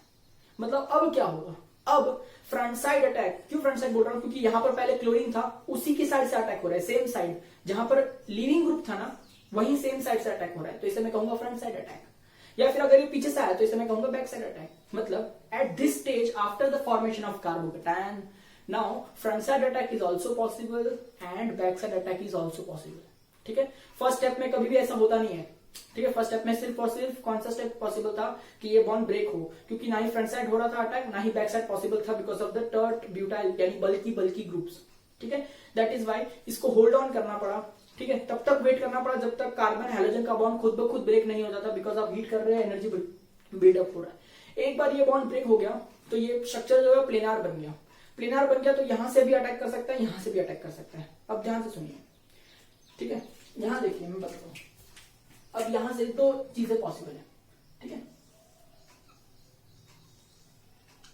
ठीक है, उम्मीद करता हूं आपको समझाने की कोशिश करूंगा कि अब जो OH माइनस आने वाला है, ठीक है, वो अपने इलेक्ट्रॉन से फ्रंट साइड अटैक कर सकता है कि नहीं। तो देखिए हाइड्रोजन यहां से निकला था ना, तो उसी को वहीं से अटैक करेंगे, तो इसे क्या कहेंगे, फ्रंट अटैक या फिर फ्रंट साइड अटैक। क्या कहेंगे, फ्रंट साइड अटैक। ठीक, या तो क्या हो सकता है कि जो OH माइनस है अपने पास में, ठीक है, कुछ इस तरह से दिख रहा है ना वो, ठीक है, वो कहां से अटैक करे, बैक साइड से अटैक करे। तो लेट मी राइट, देखिए ये इस तरह बैक साइड से अटैक कर रहा है। ठीक है, तो इसे क्या कहूंगा मैं, ध्यान से सुनिएगा, बैक साइड, यहां लिखता हूं, बैक साइड अटैक। ठीक है, तो देखते हैं क्या होता है। अगर ब्रोमीन यहां है और फ्रंट साइड अटैक हुआ तो OH यहां आएगा, क्या ये कॉन्फ़िगरेशन पलटी होगा, अल्टी पल्टी होगा? नहीं, अल्टी पल्टी कब होता है, जब अटैक पीछे से होता है। सही बात है कि नहीं। तो यहां देखो अल्टी पल्टी नहीं होगा ना, तो फ्रंट साइड अटैक में अल्टी पल्टी नहीं होता है। तो स्ट्रक्चर एज इट इज बनेगा कि कार्बन है, ऊपर CH3 ग्रुप है ना, इस तरफ देखिए आप देख सकते हैं मैं बना रहा हूं, यहाँ पर CH3 ग्रुप है। ठीक है, ऑलराइट, ये डॉट डॉट डॉट डॉट वाला भी CH3 ग्रुप है। जहां ब्रोमीन था अब वहां पर सिंपली कौन आ गया, OH माइनस आ गया। सही बात है, ठीक है। बैक साइड अटैक करिए, बैक साइड, पीछे से अटैक करेंगे तो छतरी उल्टा हो जाएगा कि नहीं, उसका अम्ब्रेला विल फ्लिप आउट। तो कैसे दिखाई देगा, कार्बन है, ऊपर CH3 तो है ही। ठीक है, अब OH का बॉन्ड यहां से बन रहा है, पीछे से बॉन्ड बनेगा ना, तो देखिए OH का बॉन्ड यहां से बना है ना, तो जो पहले ऐसा था अब वो ऐसा हो जाएगा, फ्लिप हो जाएगा। तो कैसा दिखेगा, देख, है ना, देख सकते हैं, सही। ठीक है, इधर क्या आएगा, CH3 और इधर भी क्या आएगा, CH3। तो देख सकते हैं कि दो प्रोडक्ट बन रहा है, एक फ्रंट साइड अटैक से, एक बैक साइड अटैक से। ठीक है, उम्मीद करता हूं ये पॉइंट आपको समझ में आ रहा है कि दोनों ही 50-50% बनेगा। दोनों ही कितना बनेगा, 50-50%। ठीक है, क्योंकि दोनों ही स्टेबल है। ठीक है, क्योंकि कार्बोकेटाइन से बन रहा है। तो अगर आपने 100 मॉलिक्यूल्स OH माइनस लिया होता तो 50 मॉलिक्यूल फ्रंट साइड अटैक करता, 50 मॉलिक्यूल बैक साइड अटैक करता। तो इस तरह से दो प्रोडक्ट मिलते हैं आपको। ठीक है, तो उम्मीद करता हूं कि ये जो रिएक्शन आपको बहुत अच्छे समझ में आ रहा होगा कि जैसे हम असाइनमेंट मैकेनिज्म करते हैं। ठीक है, इसमें बताइए मुझे कितने स्टेप्स है। First step is bond breaking, then you will get carbocation, and in second step there is attack. हाँ, attack can be from side, can be from back side और can be both, like that. ठीक है, पर यहां पर मैंने both ही बताया है। तो यहां पर टोटल स्टेप्स कितने हो गए, 2। If there are total 2 steps then there are how many transition states, जितना स्टेप्स उतना ट्रांजिशन स्टेट। अगर 2 स्टेप है तो 2 ट्रांजिशन स्टेट है। एक ट्रांजिशन स्टेट जिसके अंदर कार्बन ब्रोमीन का बॉन्ड ब्रेक हो रहा है वो चेंज आ रहा है, और एक ट्रांजिशन स्टेट जिसके अंदर OH अटैक कर रहा है वो चेंज आ रहा है। तो इस तरह से 2 ट्रांजिशन स्टेट है। Can you tell me how many intermediates are there? Number of steps -1 will give you intermediates. There are 2 steps -1 will get 1 intermediate. Who is the intermediate? Carbocation. ठीक है, because I know carbocation is a species that exists. दुनिया में carbocation नाम की चीज होती है। ठीक है, इसके पहले जो हमने बनाया था ना SN2 मैकेनिज्म के अंदर ट्रांजिशन स्टेट, उसमें पेंटावेलेंट था, कार्बन के पार्शियल बॉन्ड्स बनते थे। ऐसा कुछ एग्जिस्ट नहीं करता, ऐसा होता है, ऐसा होना चाहिए, ये एक थियोरी था। ठीक है, कैसा होगा कि आधे आधे बॉन्ड्स बने, पर ऐसा होता नहीं है, वो सिर्फ एक इलस्ट्रेशन था। यहाँ पर कार्बोकेटाइन स्पीसीज जनरेट होती है। इनफैक्ट हमको तो कार्बोकेटाइन की स्टेबिलिटी ऑर्डर भी सीखी है हम लोग ने GOC में। ठीक है, तो कार्बोकेटाइन एग्जिस्ट करता है, इसके लिए ये एक ही इंटरमीडिएट आपको यहाँ पर दिखाई दे रहा है। ठीक है, उम्मीद करता हूँ ये रिएक्शन आपको बहुत अच्छे समझ में आ रहा होगा। ठीक है, तो चलिए इसके अंदर भी हम लोग सैलिएंट फीचर्स को डिस्कस करेंगे। तो मैं क्या करूंगा, अभी ये आप लिखिए, समझिए इसको। अब मैं इसको छोटा सा लिखूंगा यहाँ पर और सारे सैलिएंट फीचर्स लिख करके डिस्कस करता हूँ। देखिए यहाँ पर हमने कंप्लीट किया SN1 मैकेनिज्म। चलिए सैलिएंट फीचर्स देखते हैं अभी। तो देखिए सैलिएंट फीचर नंबर 1 की अगर मैं बात करता हूँ, यहाँ पर मैंने इस तरह से रिएक्शन लिखा है। ठीक है, शॉर्ट फॉर्म में। अब इसके अंदर क्या क्या पॉइंट्स आपको ध्यान रखने हैं रिएक्शन लिखने के टाइम पे, कि जो फर्स्ट स्टेप है इसमें इंटरमीडिएट बन रहा है ना, और ये जो है वो रिडिटरमाइनिंग स्टेप है। इसलिए ध्यान रखिए इस स्टेप को रिवर्सिबल बताना जरूरी है, और यहाँ लिख दीजिएगा ये स्टेप स्लो है, स्लो यानी रेट डिटरमाइनिंग स्टेप है, ठीक है, क्योंकि इंटरमीडिएट बन रहा है तो ये इसके पास काफी अच्छी इक्विलिब्रियम पहुंचने की टेंडेंसी होती है, इसका मतलब रिवर्सिबल बताना चाहिए। अब ये जो सेकंड स्टेप है that is attack of OH, ये एक फास्ट स्टेप है, ठीक है, जिस पर रेट डिपेंड नहीं करता है, ठीक है। तो ध्यान रखिएगा कि OH है ना, ये अगर फ्रंट साइड अटैक करेगा तो इस तरह से प्रोडक्ट बनता है, और अगर ये बैक साइड अटैक करेगा तो इस तरह से प्रोडक्ट बनता है, ठीक है। और बनता तो दोनों प्रोडक्ट है, फ्रंट साइड वाला भी और बैक साइड वाला भी। आप जानते हैं कि बैक साइड अटैक जब होता है ना, तब क्या होता है, कॉन्फ़िगरेशन इन्वर्ट हो जाता है, यानी इन्वर्शन होता है, और फ्रंट साइड अटैक में कोई भी इन्वर्जन होता नहीं है, ठीक है। ये पॉइंट्स आपको याद रखने चाहिए। चलिए अब सैलिएंट फीचर लिखते हैं। सैलिएंट फीचर नंबर 1, ठीक है, ऐसा यानी सैलिएंट फीचर अब शॉर्ट फॉर्म लिख रहा हूं। देखिए नंबर 1 में अगर मैं लिखूं तो मुझे पता चलेगा कि इट इज अ 2-स्टेप रिएक्शन, ठीक है, इट इज अ 2-स्टेप रिएक्शन, ठीक है। कंपेयर करिए सैलिएंट फीचर ऑफ SN2 के साथ में, वहां पर था 1-स्टेप रिएक्शन, ठीक है। चलिए इसका salient feature number 2 that here carbon halogen bond breaks initially, ठीक है, resulting in formation of carbocation intermediate, ठीक है। ऑलराइट, इसका मतलब कहने की बात क्या है, यहाँ पे हेटेरोलिटिक बॉन्ड फिजन होता है, हेटेरोलिटिक बॉन्ड फिजन होता है, ठीक है, जिसकी वजह से यहाँ पर पॉजिटिव चार्ज आ रहा है कार्बोकेटाइन पर, ठीक है। थर्ड बॉन्ड की अगर हम बात करते हैं तो वो है अटैक ऑफ OH माइनस, ठीक है, यानी कौन, incoming nucleophile, third salient feature. तो देखिए आप देख सकते हैं अटैक ऑफ OH माइनस जो है, अब फ्रंट साइड भी हो सकता है, बैक साइड भी हो सकता है, बिकॉज कार्बोकेटाइन एक प्लेनर इंटरमीडिएट है। तो ये पॉइंट मुझे लिखना होगा कि देखिए ये OH माइनस, ठीक है, can attack from either side,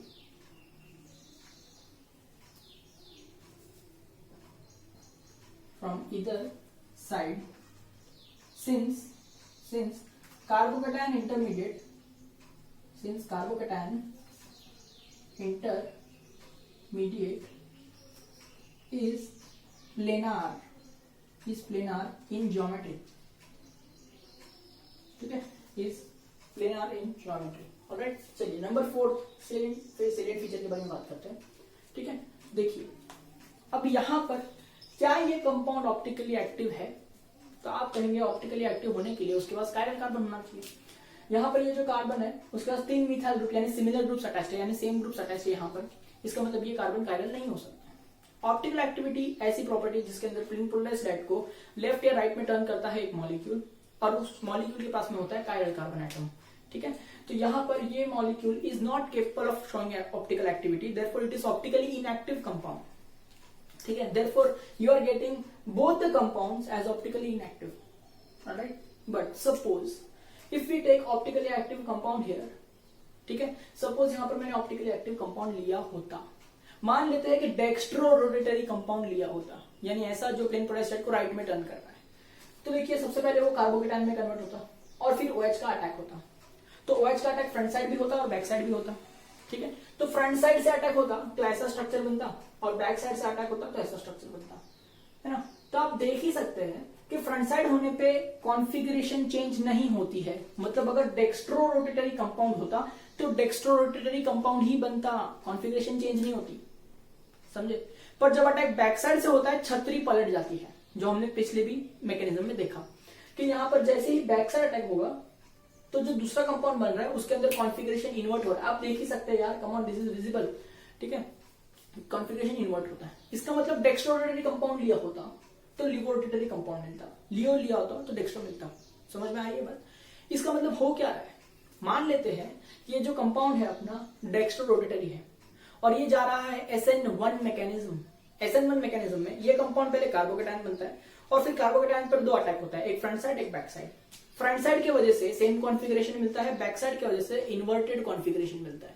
तो डेक्स्ट्रो रोटेटरी का सेम कॉन्फ़िगरेशन डेक्स्ट्रो रोटेटरी होगा और डेक्स्ट्रो रोटेटरी का इन्वर्टेड कॉन्फ़िगरेशन होगा लिवो रोटेटरी।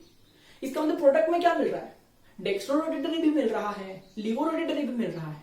आप समझ पा रहे हैं मेरी बात को।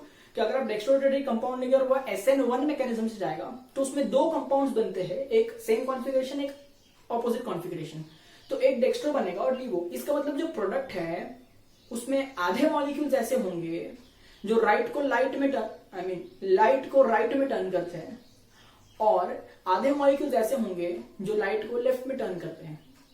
तो पूरा मिक्सचर जो है वो लाइट को किधर टर्न करेगा? आप बोलेंगे वो लाइट को टर्न करने ही नहीं वाला है। क्यों? ठीक है, क्योंकि डेक्स्ट्रो है वो राइट में रोटेट करेगा और लीवो है वो लेफ्ट में रोटेट करेगा। तो कॉम्पेंसेट हो जाएगा ना, दोनों कॉम्पेंसेट हो जाएगा तो अपने को दिखेगा ही नहीं कि लाइट किधर रोटेट हो रहा है। समझ में आया बात? ठीक है, अभी इसी पॉइंट को थोड़ा अपन लिखते हैं। ठीक है, जरा मैं बोर्ड रब करता हूँ और अच्छे से लिखता हूँ ज्यादा स्पेस में।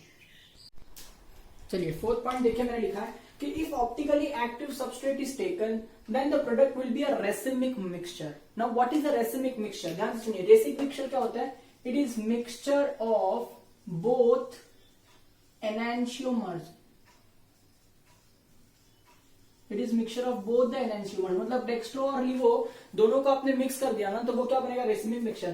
Mixture of both the enantiomers in equal quantities. ध्यान रखिए, क्वांटिटी एकदम इक्वल होनी चाहिए, कम ज्यादा नहीं होनी चाहिए। ठीक है, तो उम्मीद करता हूं ये पॉइंट समझ में आ रहा है। और या फिर अल्टरनेटिव स्टेटमेंट लिख सकते हैं कि SN1 mechanism proceeds with racemisation. Racemisation is a process in which you get a racemic mixture. सही है, तो देखिए इसका कहने का मतलब क्या है कि the product will B overall optically inactive. The product will B optically inactive क्योंकि प्रोडक्ट में आपको दो कंपाउंड मिल रहे हैं, दोनों ही एनैंशियोमर्स एक दूसरे के, यानी एक डेक्स्ट्रो एक लीवो है और दोनों इक्वल क्वांटिटीज में मिल रहे हैं। तो डेक्स्ट्रो वाला will compensate levo and levo will compensate dextro. तो ओवरऑल जो प्रोडक्ट है उसका सोल्यूशन अगर मैंने लिया तो लाइट को लेफ्ट और राइट में रोटेट नहीं कर पाएगा, क्योंकि लेफ्ट वाले राइट में रोटेट करेंगे, राइट वाले लेफ्ट में रोटेट करेंगे, तो कॉम्पेंसेट हो जाएगा ना। तो यहां पर देखिए मैंने अगर लिखा है the product will B overall optically inactive, तो क्यों होता है? ड्यू टू इंटरनल लिख रहा हूं, sorry, due to external compensation. Due to external compensation. बात समझ में आई? करेक्ट। यानी ऑप्टिकली इनएक्टिव प्रोडक्ट कहां मिलता है? SN1 में। SN2 में अगर ऑप्टिकली एक्टिव कंपाउंड लिया होता तो ऑप्टिकली एक्टिव कंपाउंड ही मिलता और पूरा का पूरा कंपाउंड का कॉन्फ़िगरेशन उल्टा होता। डेक्स्ट्रो लेते लीवो मिलता, लीवो लेते डेक्स्ट्रो मिलता, 100% पलटी होता, 100% इन्वर्जन होता और उसे हम कहते हैं वॉल्टन इन्वर्जन। ठीक है, अगर आप SN1 मैकेनिज्म करेंगे ऑप्टिकली एक्टिव सबस्ट्रेट लेके, तो आपको जो कंपाउंड में है ना ऑप्टिकली एक्टिव सबस्ट्रेट मिलेंगे, प्रोडक्ट मिलेंगे दो, पर दो होने की वजह से वो दोनों एक दूसरे को एक्सटर्नली कॉम्पेंसेट कर देंगे और ओवरऑल प्रोडक्ट जो है वो ऑप्टिकली इनएक्टिव दिखाई देगा। ठीक है, रेसिमिक मिक्सचर हमेशा ऑप्टिकली इनएक्टिव होता है, वो अगर इक्वल क्वांटिटीज में होता है तो। ठीक है, अभी देखिए ना, एक प्रोडक्ट 70% है और एक प्रोडक्ट 30% है। 70% डेक्स्ट्रोरेटरी है और 30% लीवोरेटरी है, तो ओवरऑल क्या आएगा? जो ज्यादा है उसका आएगा कि नहीं? डेक्स्ट्रो आएगा। ठीक है, तो अगर दोनों 50-50% है, 50% डेक्स्ट्रो 50% लीवो, तो कॉम्पेंसेट हो जाएगा ना। इसका मतलब ये क्या हो जाएगा? 0। ठीक है, ऑप्टिकली एक्टिव नहीं रहेगा, इनएक्टिव प्रोडक्ट मिलता है SN1 मैकेनिज्म में। उम्मीद करता हूँ ये पॉइंट आप याद रखेंगे। ठीक है, तो चलिए अगर मैं इसका इलस्ट्रेशन बताऊं जो कि आपकी बुक में नहीं दिया है, मुझे शौक है सिखाने का, तो मैं बताता हूं आपको कि इसका इलस्ट्रेशन दिखाऊं तो आपको समझ में आएगा कैसे आपको रेसिमिक मिक्सचर मिलते हैं। Very interesting point. देखिए, अगर मैं ऐसा कंपाउंड लेता हूं जो SN1 में जाता है, ठीक है, तो ध्यान से सुनिए, मुझे पता कैसे चलेगा कि कंपाउंड SN1 में जाने वाला है? आप ध्यान से सुनिए। देखिए, पहले मैं ऐसे बना लेता हूं कि देखिए कार्बन का स्ट्रक्चर कुछ ऐसा दिखाई देता है, हाँ कि ना? चलिए, सही है। अब मैं यहां लगा देता हूं ब्रोमीन। ठीक है, और मैं इसमें अगर सब्स्टिट्यूशन रिएक्शन करना है तो OH माइनस डालूंगा एक्वियस वाला और मैं रिएक्शन करने की कोशिश करूंगा। अब मैं चाहता हूं कि रिएक्शन कहां जाए? SN1 में। अब याद कीजिए SN1 में क्या होता है बेटा? SN1 में ना ही फ्रंट साइड अटैक होता है, ना ही बैक साइड अटैक होता है, कुछ भी नहीं होता है। OH काम ही नहीं करता है, OH बैठ जाता है, फिर बॉन्ड ब्रेक होकर कार्बोकेटायन बनता है, फिर OH को मजा आता है कि हाँ फ्रंट साइड भी अटैक कर सकता हूँ, बैक साइड भी अटैक कर सकता हूँ। तो देखिए OH ना फ्रंट साइड अटैक करेगा ना बैक साइड अटैक करेगा, ऐसा कब हो सकता है? OH फ्रंट साइड अटैक करेगा ही नहीं बिकॉज ब्रोमीन प्रेजेंट है। बैक साइड अटैक कब नहीं करेगा? जब यहां पर बड़े बड़े ग्रुप्स होंगे। अगर छोटे छोटे ग्रुप्स है, यहां पर हाइड्रोजन मिथाइल ऐसे हाइड्रोजन ऐसे छोटे छोटे ग्रुप्स है, हाइड्रोजन ड्यूटियम ट्रिटियम ऐसे छोटे छोटे हाइड्रोजन ग्रुप्स है ना, तो ये फटाक से पीछे से अटैक कर देगा। लेकिन अगर पीछे बड़ा ग्रुप है, methyl ethyl propyl butyl taught butyl ऐसा बड़ा बड़ा ग्रुप है, तो ये आगे से तो करना ही नहीं वाला था अटैक, पीछे से भी अटैक नहीं कर पाएगा। इसका मतलब OH कुछ भी काम नहीं कर रहा है, इसका मतलब रिएक्शन सिर्फ और सिर्फ एक ही मॉलिक्यूल पे डिपेंड कर रहा है, एक ही मॉलिक्यूल पर डिपेंड कर रहा है, तो SN1 होता है। तो समझ में आया? मुझे पता कैसे चलेगा कि मॉलिक्यूल जो है SN1 में जाने वाला है, जब फ्रंट साइड अटैक भी नहीं पॉसिबल होगा because obviously static repulsion, and back side attack will also be not possible because of heavy groups. तो मेरे इस कार्बन पर हेवी ग्रुप्स होंगे ना, तो रिएक्शन SN1 से जाएगा। तो हेवी ग्रुप्स लगा देते थे ना, मिथाइल ग्रुप लगा देता हूँ हेवी, एक इथाइल ग्रुप लगा देता हूँ C2H5 हेवी ग्रुप, और एक प्रोपाइल C3H7 हेवी ग्रुप लगा देता हूँ, बड़ा बड़ा ग्रुप है।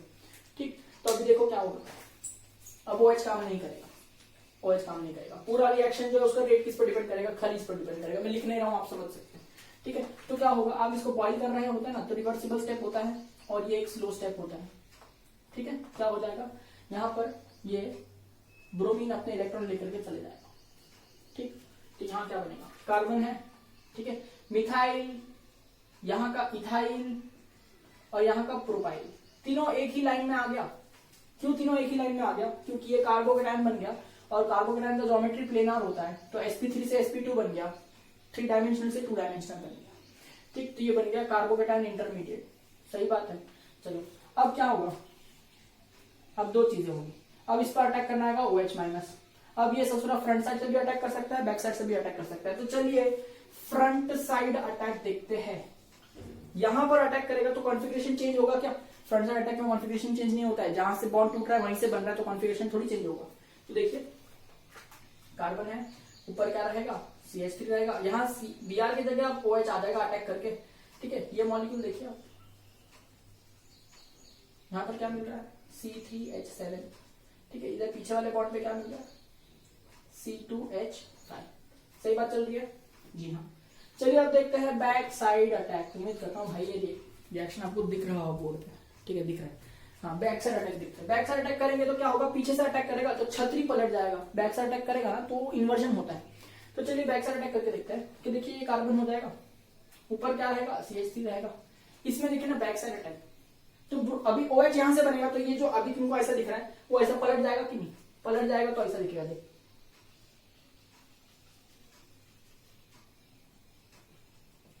सही है, इधर से कौन आएगा, OH है ना।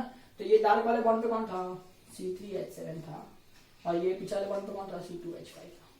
ठीक है, तो ऐसा तुमको दो प्रोडक्ट मिलेगा, ये भी 50% मिलेगा और ये भी 50% मिलेगा, लेकिन मिलता तो दोनों प्रोडक्ट है।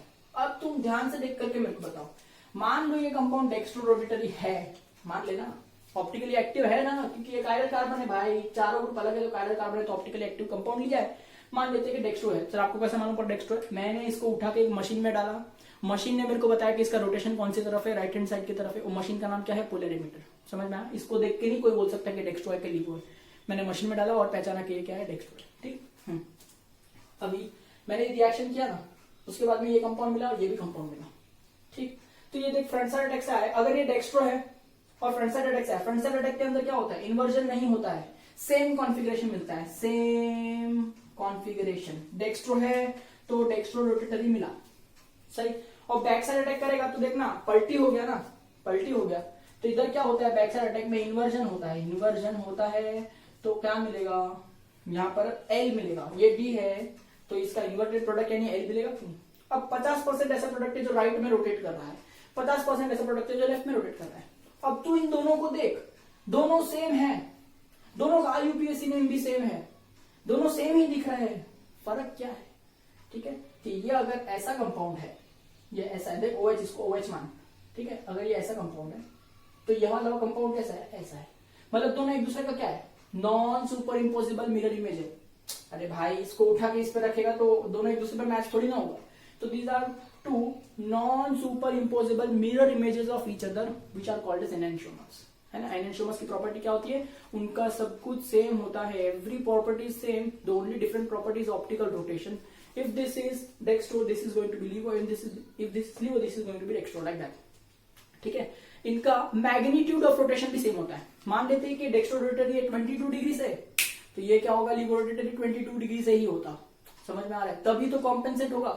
अभी देखना, अगर ये डेक्स्ट्रो रोटेटरी है 22 डिग्री से और ये लिवो रोटेटरी है 55 डिग्री से, तो ओवरऑल क्या मिलता तेरे को, लिवो रोटेटरी मिलता कि नहीं, है ना। तो अगर ऐसा जो डिग्री ऑफ रोटेशन है वो भी कम ज्यादा होगा तो भी एग्जैक्ट कॉम्पेंसेशन होने वाला नहीं है। पर तू देख सकते हैं दोनों के दोनों क्या है, एक दूसरे के एनेंशियोमर। और एनेंशियोमर के पॉइंट में मैंने तेरे को सिखाया है कि दोनों ही मॉलिक्यूल अगर एनेंशियोमर है एक दूसरे के तो इनका सब कुछ सेम होता है, ऑप्टिकल रोटेशन का जो मैग्नीट्यूड है वो भी सेम होता है, बस डायरेक्शन ऑपोजिट होती है। तो दोनों अगर एनेंशियोमर है तो देखिए ये भी 22 डिग्री, ये भी 22 डिग्री आएगा, बस ये डेक्स्ट्रो है तो ये लिबो है। इसकी वजह से अगर आप पूरे मॉलिक्यूल, पूरा जो प्रोडक्ट है, पूरा प्रोडक्ट, अगर ये पूरा प्रोडक्ट का मिक्सचर है और इसको पोलरिमीटर में डाला और फिर देखा तो देख पोलरिमीटर से ना इधर राइट में टर्न हो गया लाइट और इधर जाने के बाद लेफ्ट में टर्न हो गया, तो जिधर था उधर ही आके खड़ा रह गया ना। इसका मतलब पूरा कंपाउंड लाइट को घुमा ही नहीं सकता है, ठीक है। इसका मतलब कंपाउंड कैसा आएगा, ऑप्टिकली इनएक्टिव आएगा। बात समझ में आ रही है। हाँ, अगर आगे जाके लाइफ में मैंने कभी इस प्रोडक्ट को अलग कर दिया, इस प्रोडक्ट को अलग कर दिया मिक्सचर में से, हाँ, तो ये अपना ओरिजिनल प्रॉपर्टी बताएगा डेक्स्ट्रोरोटरी और ये अपना ओरिजिनल प्रॉपर्टी बताएगा लिबोरोटरी। पर अगर मैंने इसको एक ही मिक्सचर में रखा जिसको हम कहते हैं रेसिमिक मिक्सचर, जो कि इस रिएक्शन के प्रोडक्ट में मिल रहा है, आपको कंपाउंड क्या दिखाई देगा, ऑप्टिकली इनएक्टिव, ठीक है। तो उम्मीद करता हूं मैं आपको SN1 और SN2 दोनों ही मैकेनिज्म बहुत अच्छी तरह से सिखा पा रहा हूँ, ठीक है। अगर आपको इसके बावजूद कुछ डाउट रहता है, कुछ पूछना है और कुछ इमेजिनेशन आपके मन में आ रहा है तो आप प्लीज मुझसे कॉल करके बात कर लीजिए, ठीक है। तो उम्मीद करता हूँ कि यहाँ तक सारी चीजें आपको क्लियर रही होगी। अब देखिए लेक्चर कुछ ज्यादा ही बड़ा हो जाएगा इसलिए मैं यहाँ पर स्टॉप कर रहा हूँ। This is lecture number 16 part 1। अब नेक्स्ट लेक्चर होगा लेक्चर नंबर 16 पार्ट 2। उसके अंदर मैं आपको सिखाऊंगा the factors that are going to affect SN1 and SN2 mechanisms और कुछ इंपॉर्टेंट क्वेश्चंस, कुछ थॉट प्रोवोकिंग क्वेश्चंस, कुछ एक्सेप्शनल केसेस। तो next lecture will be again very super important. तब तक आप क्या करिए, SN1 SN2 को बहुत अच्छे से लर्न करके रखिए, ठीक है। आपको लिखने आ जाना चाहिए सारे पॉइंट्स जो मैंने डिस्कस किए हैं। कम से कम आपको दोनों ही मैकेनिज्म 5-5 बार लिखने चाहिए मेरे हिसाब से, ठीक है। टाइम निकालिए और लिखिए क्योंकि जरूरी है। नेक्स्ट लेक्चर में मैं आपको सारे पॉइंट्स याद होंगे ना तो आपको समझने में बेटर होगा, ठीक है। तो नेक्स्ट लेक्चर में मैं आपको बताऊंगा factors that are going to affect this mechanism, यानी अगर मैंने इसके अंदर सॉल्वेंट चेंज कर दिया तो क्या होगा, ठीक है। अगर मैंने इसके अंदर बेस चेंज कर दिया तो क्या होगा, अगर मैंने बहुत ज्यादा बल्कि ग्रुप लिया तो क्या होगा, छोटा ग्रुप लिया तो क्या होगा, एक्सेट्रा एक्सेट्रा। ऐसे सब फैक्टर्स हम डिस्कस करने वाले हैं कि कौन से फैक्टर्स से दोनों ही मैकेनिज्म SN1 और SN2 पर क्या क्या ही फर्क पड़ता है, ठीक है। और एक्सेप्शनल केसेस देखेंगे। और that's all for today's lecture. Stay tuned.